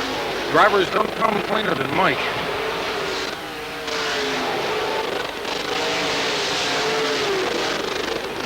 Controversy reigns. The restart, but a red flag for an uninjured Judge Shepard gives Mike time to do a little grandstanding. It's likely the loudest crowd reaction in the history of cars. Winner Seidel had nothing to do with any of this and minces no words after being booed in victory lane. Brian, a lot of excitement out here tonight under that red flag. What was going through your mind? I really didn't know that. The last 2 nights I run 2 of the most bizarre races of my life. Last night I started 9th and ended up on the pole, and tonight, I don't know, I was doing for the lead and I jumped the cushion, put it in the wall. And we were giving a 95 car a good run until that point, and he was back ahead. I don't really know what happened. I don't know what the call was on his behalf. I see Reed here, we got a couple thousand judges. I don't know. I won. I don't really give a shit, so I'm going to take my money and go home. Lance Young over top of John Eldred. July 6th. Over 70 triple-sanctioned 360 sprints are at Selinsgrove. The green Orfield Auto Parts number 19 of Rick Koenig followed the 84 of Craig Keel until taking over on the 19th lap to win the URC Empire Super Sprint Challenge. I don't know what you did different tonight than the last time you were here, but tonight you just had her dialed in from word go. Well, we've been struggling most of the year with the motor. Finally, I think we found where it needs to be. Yeah, you sure did. The heat race, you dominated that, and then got a couple of chances at the start of that, and then in the feature, took you a while, but you and the Cricket just nosed the tail around this speedway. didn't look like he slowed at all through traffic and just really put on a good show. No, Craig's a great guy to follow. That's why I chose to follow him for a while. I figured maybe I could learn something. So I just hung back there for a while. When I saw he was getting loose coming off the corner, I figured, well, now's the time to get going. Mike Lehman from Mannheim in the Bill Henderson-owned number 95 gets even, working the lead from the 23 of Doug Ressler during the car's Armaclad feature. Mike, congratulations, and this is the way you like to celebrate on the front stretch. Yeah, they're not going to take this one away from me. We had them beat up Penn National, and they kind of robbed us, so we won here, kick their asses. Well, I guess that's the way you could put it. We don't like to stir up any bad memories. It was a tough situation the other night. This car just is working super right now. Yeah, I got to thank my dad and Bill Henderson. Them guys work with me, and I just kind of walk around the pits doing nothing, you know. And Scott Kaufman with Scott's Automotive Machine, we had the car working pretty good. I'm a little uncomfortable at this racetrack, and Bill's like, just go out. He said, if you crash it, you crash it. If not, we'll go from there, so. July 7th. Darrell Schaefer in the Greenwood Nursery Sprint Car Magazine number 6 takes the front position from Dave Berkheimer at Susquehanna. Keith Krutman's attempt at leading meets with poor results. Schaefer to victory. It's the first of 2 Susky wins this season for Darrell. Yeah. How has your season been going so far on the tour? Pretty decent, you know. You're never doing as good as you like to be unless you're on top. But it's going pretty good, you know, overall. No, could be a little better, but could be a whole lot worse too. So you got to look at that. The sprinters are continuing their Speed Week series tonight at Susky.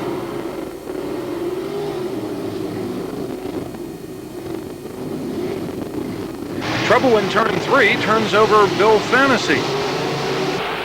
Judy Bates has her eggs over lightly again.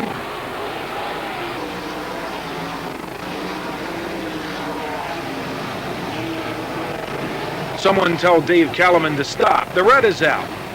The time trial inversion was just 4th, with Chris Ace leading off of the pole.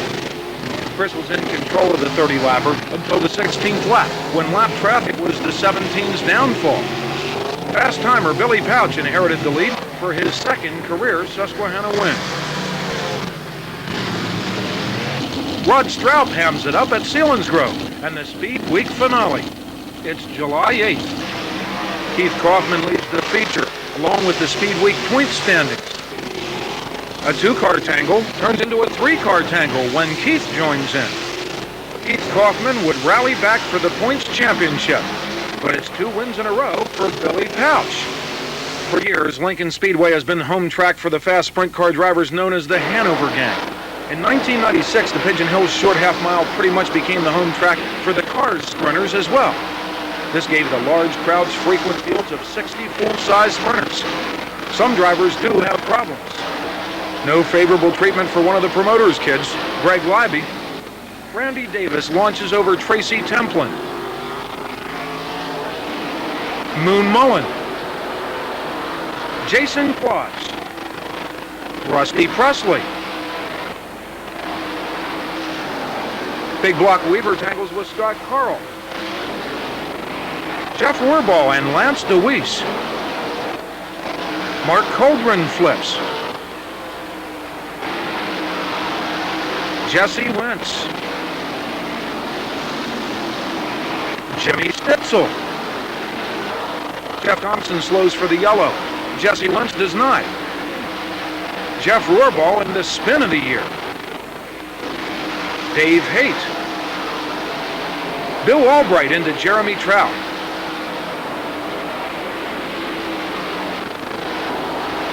Rusty Presley into Tracy Templin. Brooke Lively. Denny Garl. B.J. Bollinger. Sean Mullins. Glendon Forsythe. June 13th is an example of why, if you want to see the country's best sprint car racing, you don't have to live in a Winnebago. In the first of 2 features, points handicapping starts point leader Chris Ace in 12th. The 17 passes half the field, taking the lead from Brian Monteith to win the rain-delayed Goon Memorial. The regular feature is an interesting contrast. Again, Monteith gives up the lead, this time to the Slope Salvage 45 of New Oxford's Jeff Werbaugh. who is in search of his first sprint car win. Jeff holds off Bill Bryan as Ace makes it only to third this time. Well, you've been close many, many times. Yeah, we were down Susky last week, and a lap car took Chris out, and I was joking with him. I said, what happened to that lap car tonight in the first one? But I don't know. I just don't know what to say. I'm so happy, I tell you. You know, you like to, when you get your first career win, you like to do it when everybody's running. Billy was giving you fits there trying to get by, and Chris was right behind him, and you know both those guys were fast. Yeah, I think I had the line. I mean, we started getting loose with about 6 to go, but I guess I'm glad Freddie wasn't here tonight. I mean, he usually beats me when we're leading, but we've been struggling. We've been getting better, but hopefully this will turn us around. I mean, this will bump the point average up a little bit. We'll have to start a little further back, but, you know, we played the game as long as we could, and finally we got one. July 14th. In Central PA, Sunday night is sole property of the Modifieds at Penn National. Eric Pinkerton gets over Craig Vondorf and tears down some fencing. A half-hour delay, but at least the food is good. Conti time on the front stretch. Ron Schnabel will not qualify after hooking bumpers with Gene Weidman.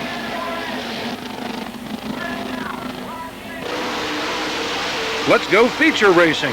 The number 1 of Rich Schaefer works the lead from the 37 of Doug Pennebaker on the 9th of 25 circuits, as Dwayne Howard watches closely from third. Pennebaker spun as Schaefer and Howard race for first until the 18th lap, when Schaefer breaks his suspension and slows wide.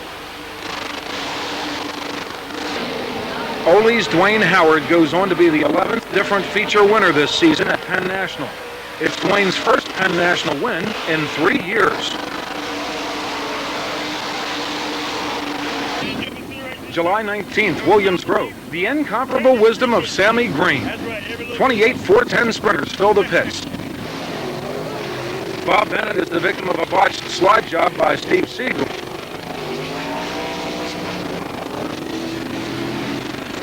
Bobby Weaver shortens his sprinter during the feature. The feature soon developed into a Todd Schaefer-Lance DeWeese show. Here DeWeese takes first from Schaefer on the 8th lap.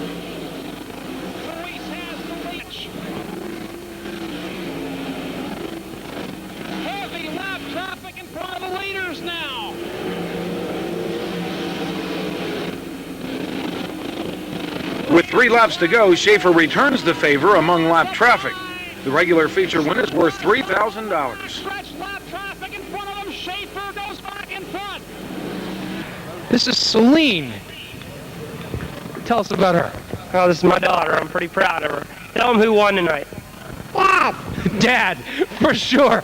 The first heat for the 25-car field of 358 sprinters. Don Wolf injured his back and had to sit out the rest of the racing season. Second-generation racer Scott Heisey is uninjured.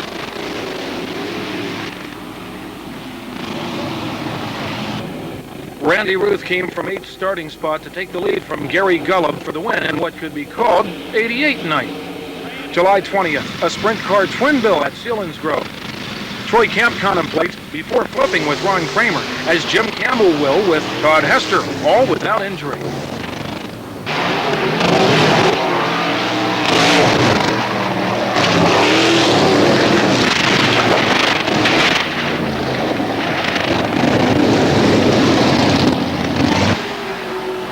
Came from 10th for the regular sprint win, but this tangle during URC qualifying with the 33 of Frank Leoto will force Raymer to start 20th. Kramer Williamson was leading when his engine went sour. The restart flipped Craig Keel, and the feature was called complete with just 14 laps in, as Selinsgrove once again has scheduled more racing classes than it can handle. Raymer had advanced all the way to third, but we'll never know, as Danny Jones inherits the United Racing Club sprint car win. July 24th, the Super Sportsmen make their annual midweek appearance at Port Royal.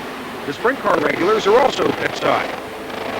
Racing is seldom conducted in taxpayer-funded municipal stadiums. Racetracks often evolve over decades from the hard work, effective handsmanship, and perseverance of those who love the sport. Tom Hacksaw performs the popular over-the-tower into-the-wall maneuver. Especially under the lights, racetracks seem to glow with a living aura all their own. Nowhere is this more the case than the rustic Juniata County Fairgrounds Oval here at Port Royal.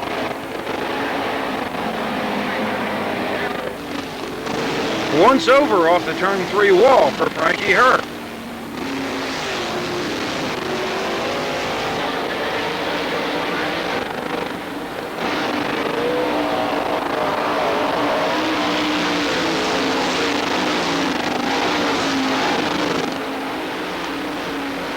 Keith Prutzman from Reading in the Critter Aid Pet Store number 28 will slip by leader Dave Berkheimer on the outside on the 6th lap.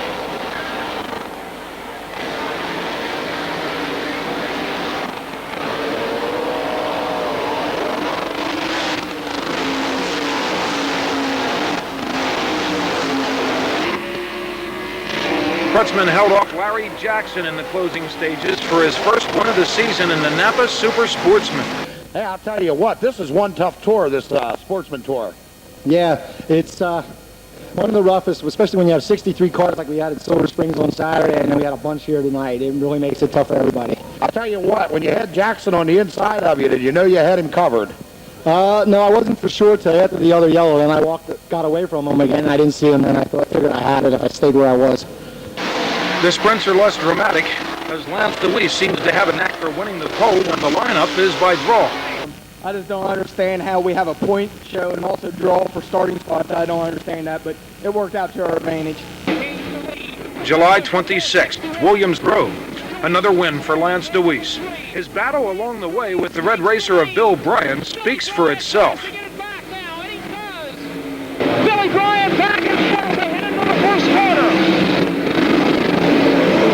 Luis tries the inside on the back stretch and drives by Billy Bryan. We have a new race leader. Bryan takes the lead back and forth. Luis on the inside now. Drives back in front.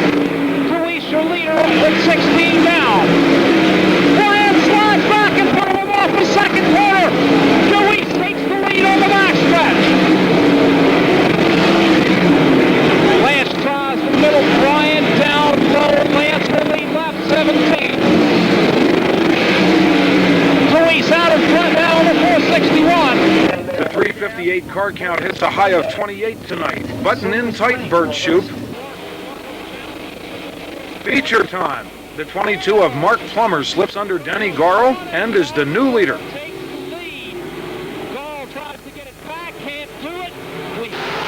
Meanwhile, Shoup slides into the spun racer of Greg Libby. Bert's ride was nothing compared to Delaware's Ted Baker. Ted was A-OK and would be back in action in a couple of weeks. The 13th lap is lucky for Dale Hammaker, working past Plummer for his first Grove win. I'm really surprised it's taken this long, Dale, because you have been quick all year. You've had some bad luck. A crash, I can recall one night when you were really fast, some bad luck there. And just things, it seems like things have been happening to keep you from victory lane, but you weren't going to be denied tonight. Well, we had a fast car here a couple weeks ago, and I boogered up. I hit the inside tire, and then down there we had a steering arm broke. So I was thinking of that the whole race. I think, oh, man, here we go again. But we got through it, so I'm just glad to be here.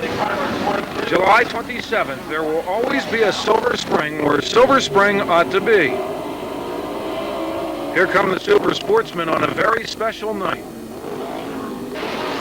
Another once-over off the turn 3 wall for Frankie Herr.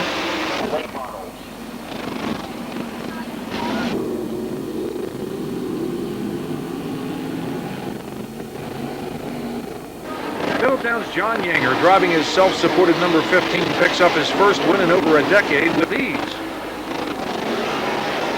I'll tell you what, you're certainly no stranger to victory lane here at Silver Spring. 8 career wins. This makes it number 9. How does it feel? It's about time. Damn, close about time.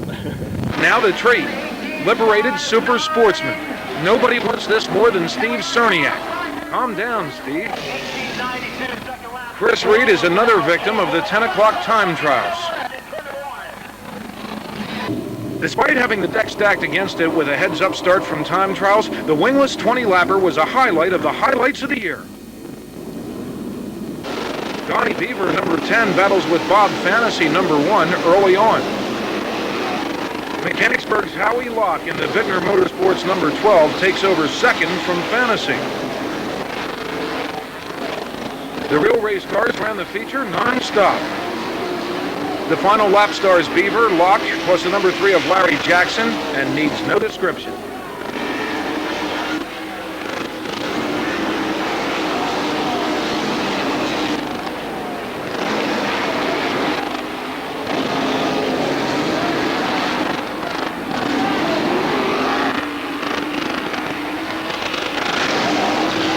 You said you raced a sprint car without the wings. Have you ever taken the Sportsman out without the wings? Maybe you had some trouble in the heat race, you had to take the wing off or something. Do you recall ever driving one of these things without a wing out in the racetrack? No, I begged Alan Kreitzer when I was here 3 or 4 years ago to do this, and man, I'm glad he did. I hope it was exciting for the fans, because it was sure as hell exciting for me. July 30th, there's nearly $30,000 on the line as Billy Pouch duels with the number 7 of Jimmy Carr at Lernerville's 5th annual Silver Cup Don Martin Memorial. The first lap of the feature.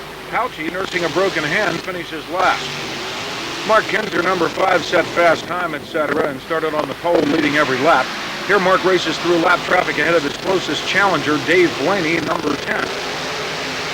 Greg Hodnett buttons tightly into his red number 11 for time trials as the Johnson gang comes to Williams Grove on Thursday night, August 1st. Andy Hillenberg's problems occurred during the 20-lap preliminary night feature. The King is back. Steve Kinzer came from second to pass pole sitter Keith Kaufman, number 12, on the 6th lap. Button-in tight Jeff Shepard as the big money is on the line on Friday night. Here Jeff gets together with Todd Schaefer during the feature. It's Todd's second first-turn home run of the season. Steve Kinzer started on the pole, but Cousin Mark ran him down, taking over with 3 laps to go for his 17th win of the Copenhagen Series. August 3rd. Perpetual point champ of the Silver Spring Greater Division is Alan Kreitzer. Here Alan puts her into turn 1, getting the show started on time after showers. Jim Shuttlesworth will return to win the late model feature after this wild ride during a Super Sportsman heat race. Paul Troutman, number 16, takes the feature lead from the bouncing 59 of pole sitter Steve Wilbur. Defending point champ Danny Hager, number 93, comes all the way from 13th starting spot to the lead on lap 12.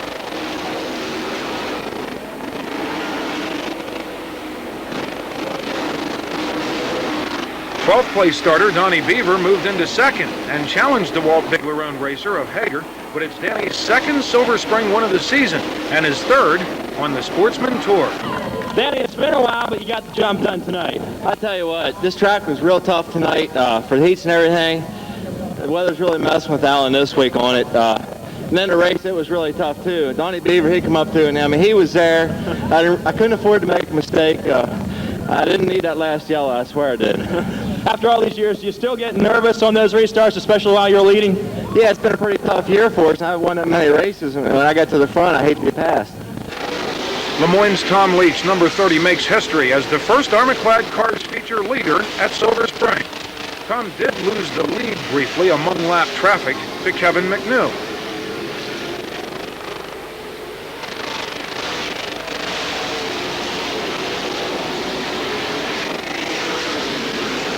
Rusty Presley moved into second and appeared ready to challenge Leach, but wheelied into the inside wall.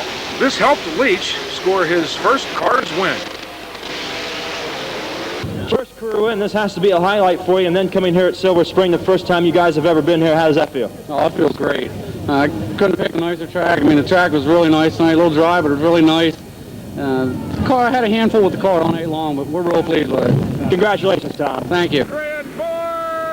Meanwhile, over at Lincoln, Bobby Weaver in his own letter X holds a slim lead over the 66 of Bobby Fletcher. Blowing is getting into the pits. Now he doesn't make it into the pit. Caution will come out for the 10 A car stops on the track, bringing out the caution. As so often is the case, this would be expensive, as the restart flips Chris Ash and Jesse Wentz and also involves second-place Fletcher. Weaver continues to lead over Jeff Rohrball in the 25, now driven by Scott Osherman. But Osherman breaks a wheel. It's the Freebird's first sprint win at Lincoln in 4 years, his first ever in his own racer, and his 15th Lincoln career. Meanwhile, over still further at Hagerstown, with such a frequent and strong home track advantage, it is surprising that a high percentage of the Pennsylvania Posse's wins over the Johnson gang occur at relatively neutral territory. Recent Billy Pouch wins at Syracuse and Rolling Wheels, or Donnie Kreitz also in New York, for example. And tonight in Maryland, as Steve Smith, number 19, comes from fourth starting spot to run down pole sitter Mark Kinzer, number 5, and then hold off the last lap challenges of Sammy Swindell.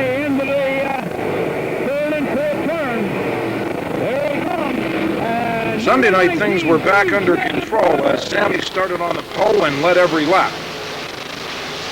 The best father and son racers in the history of sprint cars, Steve and Stevie Smith.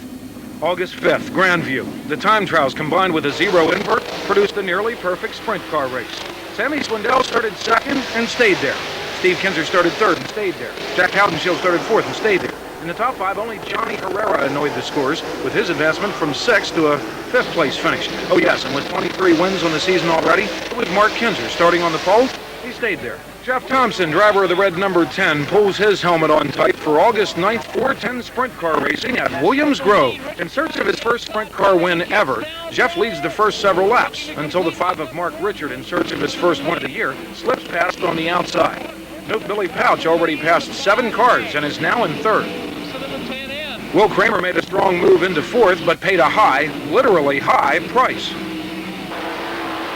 Late in the race, Richard is still leading when his second pass of former leader Thompson produces contact. Although Pouch raced past the tangling pair, Richard never stopped, and the red flag conditions allowed the number 5 to be restarted on the front. Richard led until catching a cushion on that phenomenal Williams Grove last lap. The bobble is just what Pouch has been waiting for, and this time the pass sticks. Second-generation racer Donnie Condren is another future star beginning his career in the 358s. The fog, which eventually postponed the limited feature, was a little too late to save Donnie some wing damage. August 10th, Lincoln. Where's the national TV coverage when there's something to show? Cliff Ryan, number 16, takes the favored position from the 43 of Larry Shive as a non-stop 25-lap battle for first gets underway. Jeff Thompson from farther back and Chris Ace, 17, from way back make it 3 ways.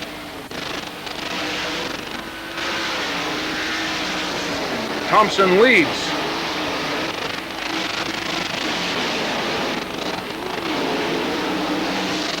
Ace is second. Thompson and Ace now approaching lap traffic with 4 laps to go.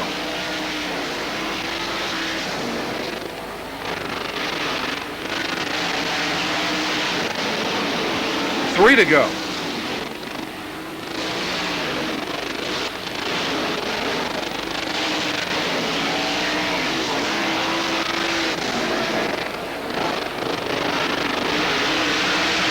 Two to go.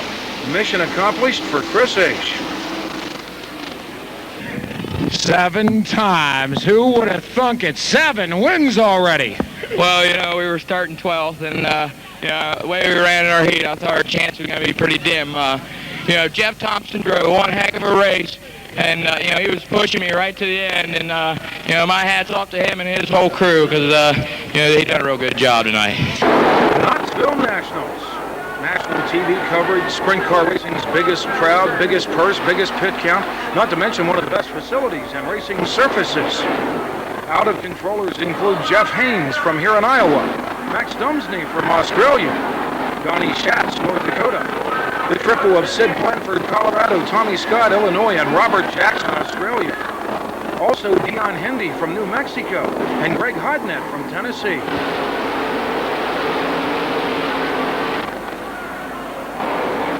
With the heads-up start, the National itself can be anticlimactic. Indeed, favorite Mark Kinzer started on the pole and led every lap, but it couldn't happen to a better guy. Meanwhile, those of us stuck back in PA continue to suffer the stress and confusion of points handicapping with its feature lead changes and side-by-side racing. The Williams Grove Limited's complete last week's feature. Donnie Enos in his Delmarva Kenworth Tri-County Well Drilling number 14 takes first position from Bill Fantasy. The race ends with Donnie and Dale Hamaker going at it tooth and nail. It's Donnie from Delaware's first Central PA win. Did you realize that Dale Hamaker was right behind you, and he even pulled alongside of you down there in 3 and 4? Yeah, I seen the white car. I didn't know who exactly it was. I haven't raced against him that much, but all those guys are they're good racers. You don't have to worry about them leaning on you or whatever. You can wheel to wheel, or however you want to do it. Regular limited action tonight, August 16th, features a hard flip by Eric Ritter during the concert.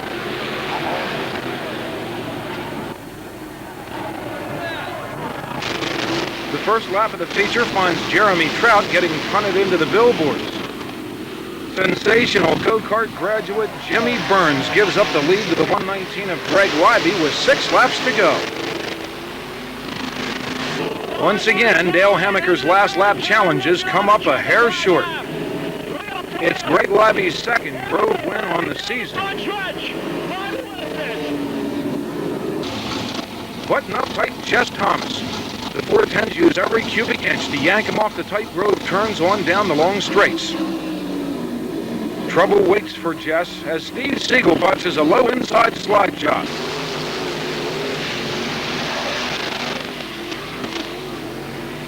Everyone is okay. Grove newcomer Buzz Sossman books the rail. The 55 of Bill Sims leads the feature, and he certainly won't be caught by Will Kramer. Sims continued to lead for 18 laps. Here the 13 of Scott Jones finally gets past. Sims is not giving up, and now here comes Lance DeWeese as it's 3 wide for the lead down the backstretch. DeWeese took second, and finally the lead with 2 3/4 laps to go. It's Lance's 4th win here this year. August 21st.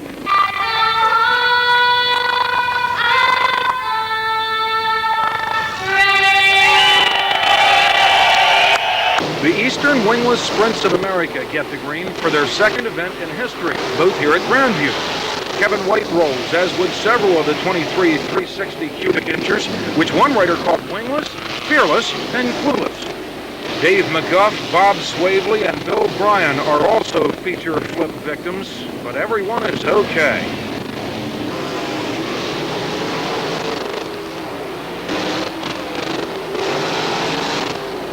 The feature would be cut from 25 to 20 laps. John Eldrith in the Eldrith Construction number 25 used one of the restarts to move under Kurt Michael and onto the exciting Grandview Victory Lane.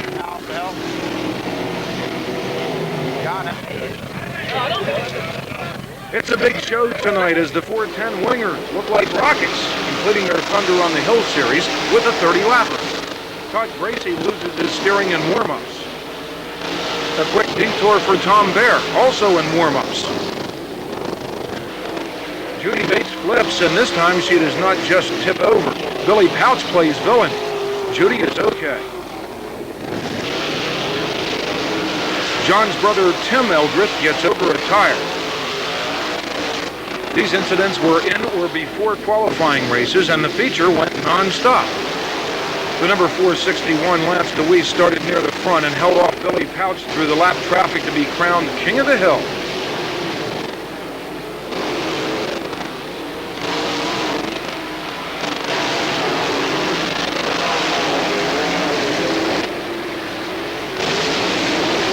Hey Bob, don't forget to spray the driver too. August 22nd, Selinsgrove for the second annual Beef Night in a row, and in the same spot for Billy Sims. Fred Raymer inherited the lead from Todd Schaefer, who dropped out for the biggest stake in front of the large crowd. Williams Grove, Video Voodoo, Mark Richard. There's Craig Eschenauer, who has 2 wins on his season. Mark in warm-ups.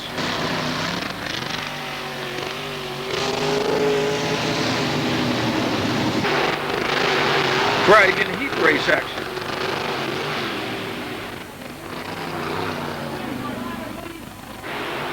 Craig again in feature competition.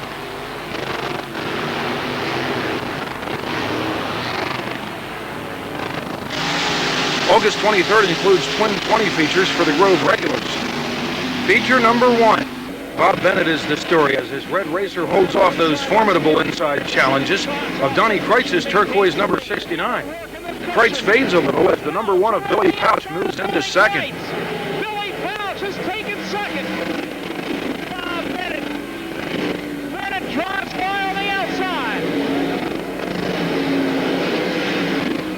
Pouchy gets the job done where Kreitz did, and Chris Ace will fail. Up in front of the leader this time. Billy Pouch under the leader. Rolling away in this head number 1. Chris Ace knocks there. As Ace rests on the rail, Pouch picks up the winner's check. The second 20-lapper, Lance DeWeese, 461, humbles Fred Raymer with this winning pass on the 14th lap. Area Auto Racing News columnist Bev Thompson gets and gives the scoop. 1996 introduced the Bridgeport Open Sprint Series.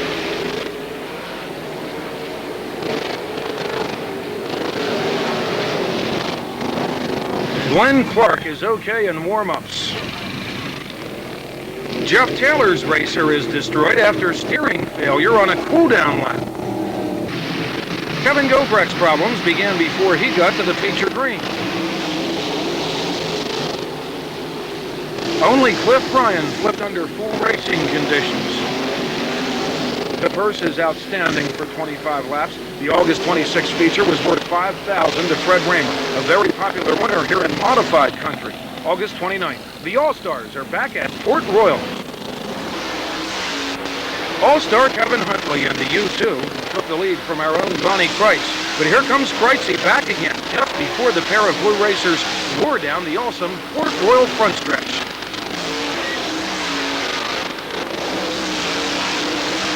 Huntley faded, and the 88 of Todd Schaefer finishes second, a close second, but it's world-class Frisbee tosser Donnie Kreitz in victory lane. August 31st and the Port Royal Regulars. The 55 of Mike Wagner wins out in this lead duel with Clinton County champ Darrell Steimling. But soon to appear is the Penn's Motorsports Baumberger number 5, as driven by Rod George. No, Rod is not a Martian. He's from Katanning, Pennsylvania. And we'll check that color balance. It's a lot nicer to win when Todd and Lance are here, but there's a lot of other good cars here, and we had a real good race going on with Mike Wagner there, and we're here. September 1st, only one driver would flip tonight as the URC-oriented EWSA is back at Grandview. Dean Bush got right back into the heat. Sam Ross, number 22, and Rick Koenig go at it for the lead during the 25-lap 2,000 to win feature event. We told you only one driver flipped, but he did it twice. Dean is once again okay, but this time the car owner doesn't want to hear any, at least there isn't any wing damage jokes. Ross comes back at Koenig, but Koenig would win the exciting feature for the beautiful, sleek, wingless sprint cars.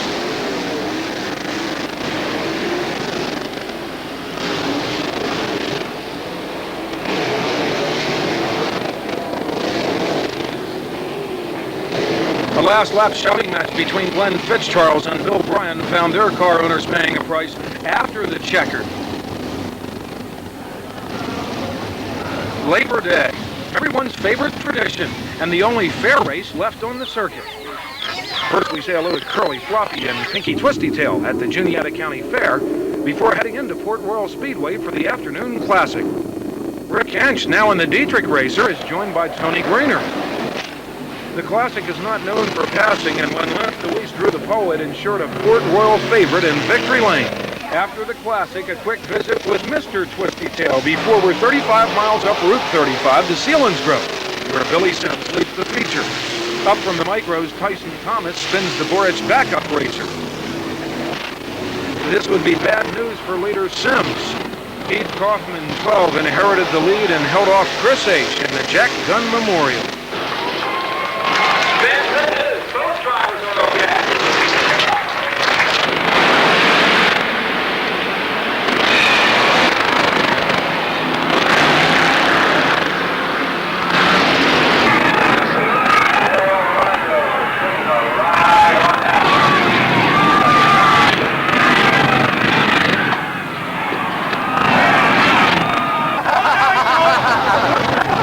Off with his head!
to the north of the circuit is the successful Clinton County Speedway.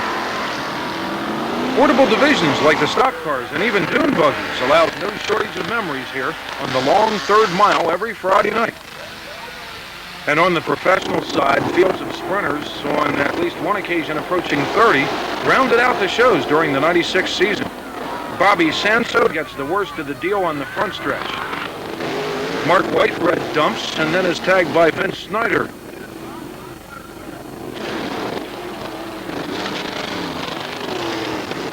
Everyone is picking on Mark today.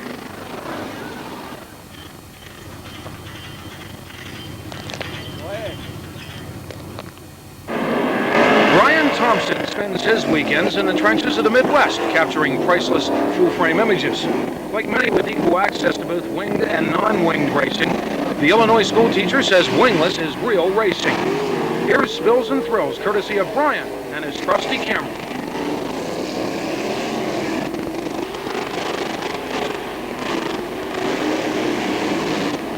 Dr. Tom Black lifted when he got to the cushion, and this was the result in qualifying at Putmanville's Lincoln Park Speedway in Indiana. Corey Smith uses Nick Adams for a ramp at Terre Haute, Indiana.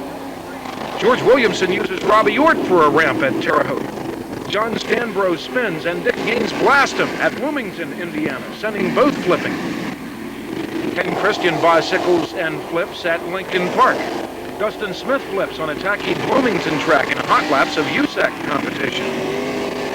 Kevin Thomas, number 3, gets over Brad Marvel at Terre Haute. Jamie Fredrickson gets over Kevin Gross's wheel and flips at Lincoln Park.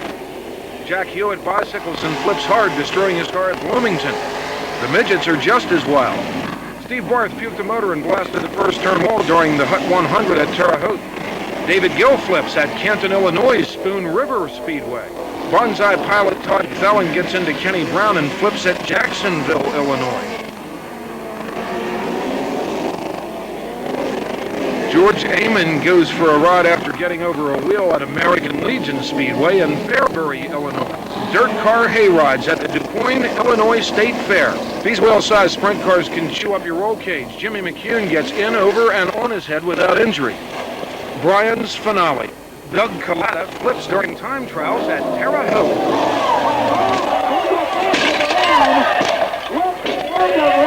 Mark Meeks is the cameraman at Manzanita Speedway in Arizona. Chris Ryan is okay after his skill in Sprint Car Racing Association competition on the big half mile. Likewise, Keith Watkins in the Arizona Sprint Car Association. Steve Sussex walked away from this unreal ride down the back chute. September 14th, 43 wingless wonders as USAC is back at the Grove. Troy Fraker's warm-up spill will be followed by those of John Heidenreich and Mike Wagner in time trials.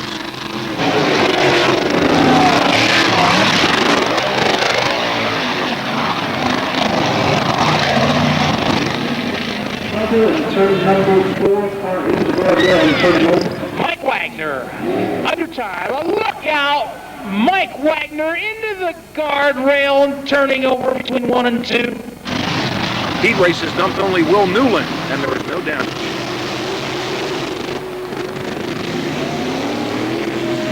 Bert Shoup toughs one out in the B main. The feature is 30 laps. Our own Billy Pouch leads the wide groove of winglessness on the start.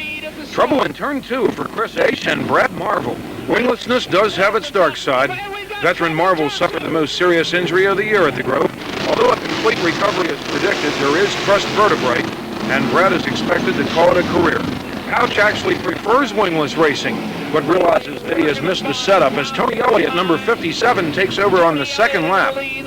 After dropping Pouch to third, the 69 of Dave Garland rides the cushion into the lead on lap 9. The race continued under green until lap 18, when Dave Haight survives his first flight without the parachute. The red gave Pouch his chance to make a needed adjustment, the restart, and now the leader is in the fence.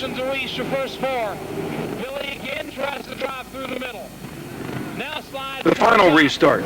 Pouch makes the winning pass before driving away. Even more impressive than Pouch's win may have been watching Lance DeWeese quickly learning how to really steer a sprint car. Superman Lance started 20th in only his second wingless start. And here he is taking second from Elliott with less than 2 laps to go. Only 2 Pennsylvania Posseers finished, but they were first and second. It's a shame such a small crowd witnessed the most interesting show of the year at the Grove. September 15th, things are sort of back to normal at the Selinsgrove National. Judy Bates steps with little damage.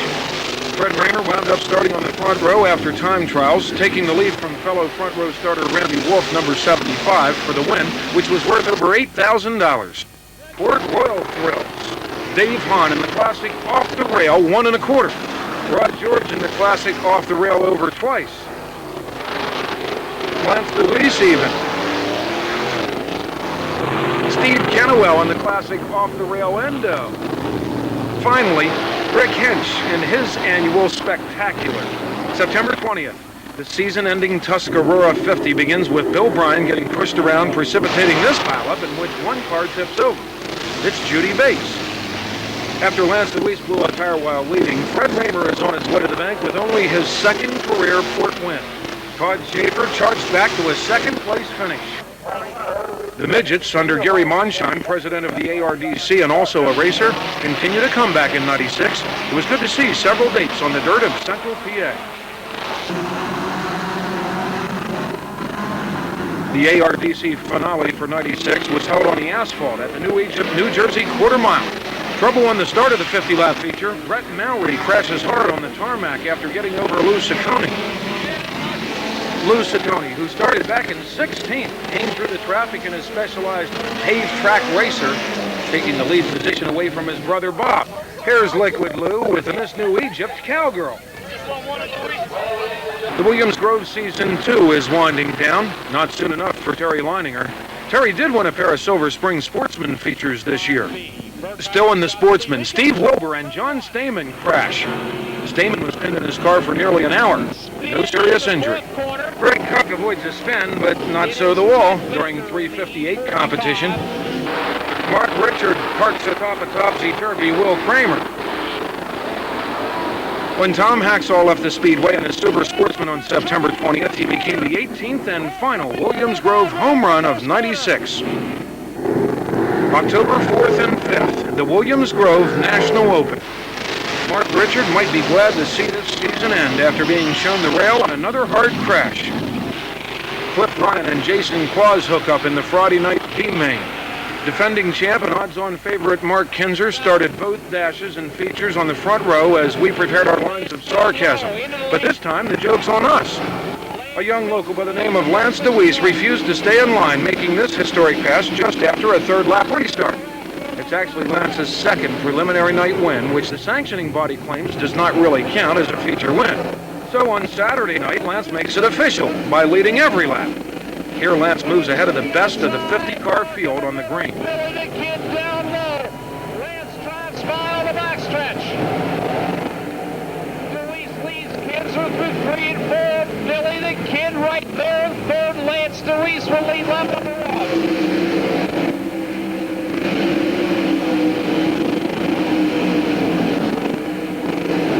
Slingshots off the corner to maintain the lead.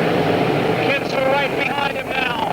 The Pennsylvania posse never looked better as Billy Pouch, number 1, moves into second past Mark Kinzer, number 5.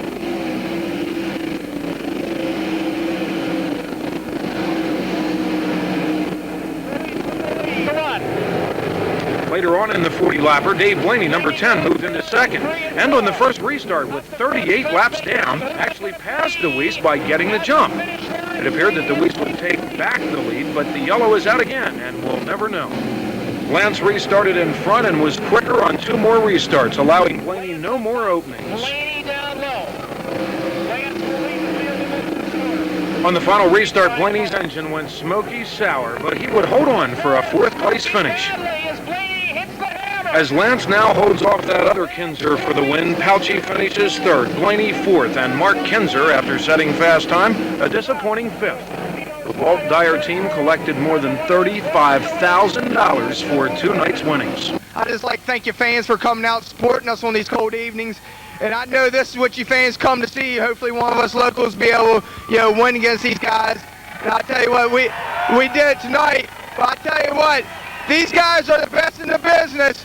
And when you beat them, you're beating the best. And, I mean, they're real tough. And after the dash, we wasn't real good. And we made some changes. And for the feature, it was pretty good there until late. And we're late, as we leave you with a few scenes from the micros until the tape runs out. Cameramen are Jeff Hall and Fred Klunk. Port Royal, Clinton County, and Selinsgrove scenes courtesy of Rusty Clark's Video, Lewistown. Call Rusty at 717-248-1935. Also a big thanks to Sports Plus Video. Full race coverage of Williams Grove, Lincoln, Hagerstown, and more are available at 301-223-7318. And then there's Todd Oakletree, videographer of the All-Stars, at 410-544-3691. Need for Speed, performed and written by Dave Zortman of York, PA. Thank you to all the racetrack personnel and announcers for, once again, their 101% cooperation. Special thanks to Claire. In-car camera, courtesy of James Robinson Associates, Toronto. Additional footage thanks to Jim Murdoch, Williams Grove and Port Royal champ Lance DeWeese, Selinsgrove Point champ Joey Borich, Lincoln Point champ Chris H., Silver Spring Point champ John Stoner. Until next year, this is Wayne Harper. So long for now from the traffic jams of Dauphin, PA.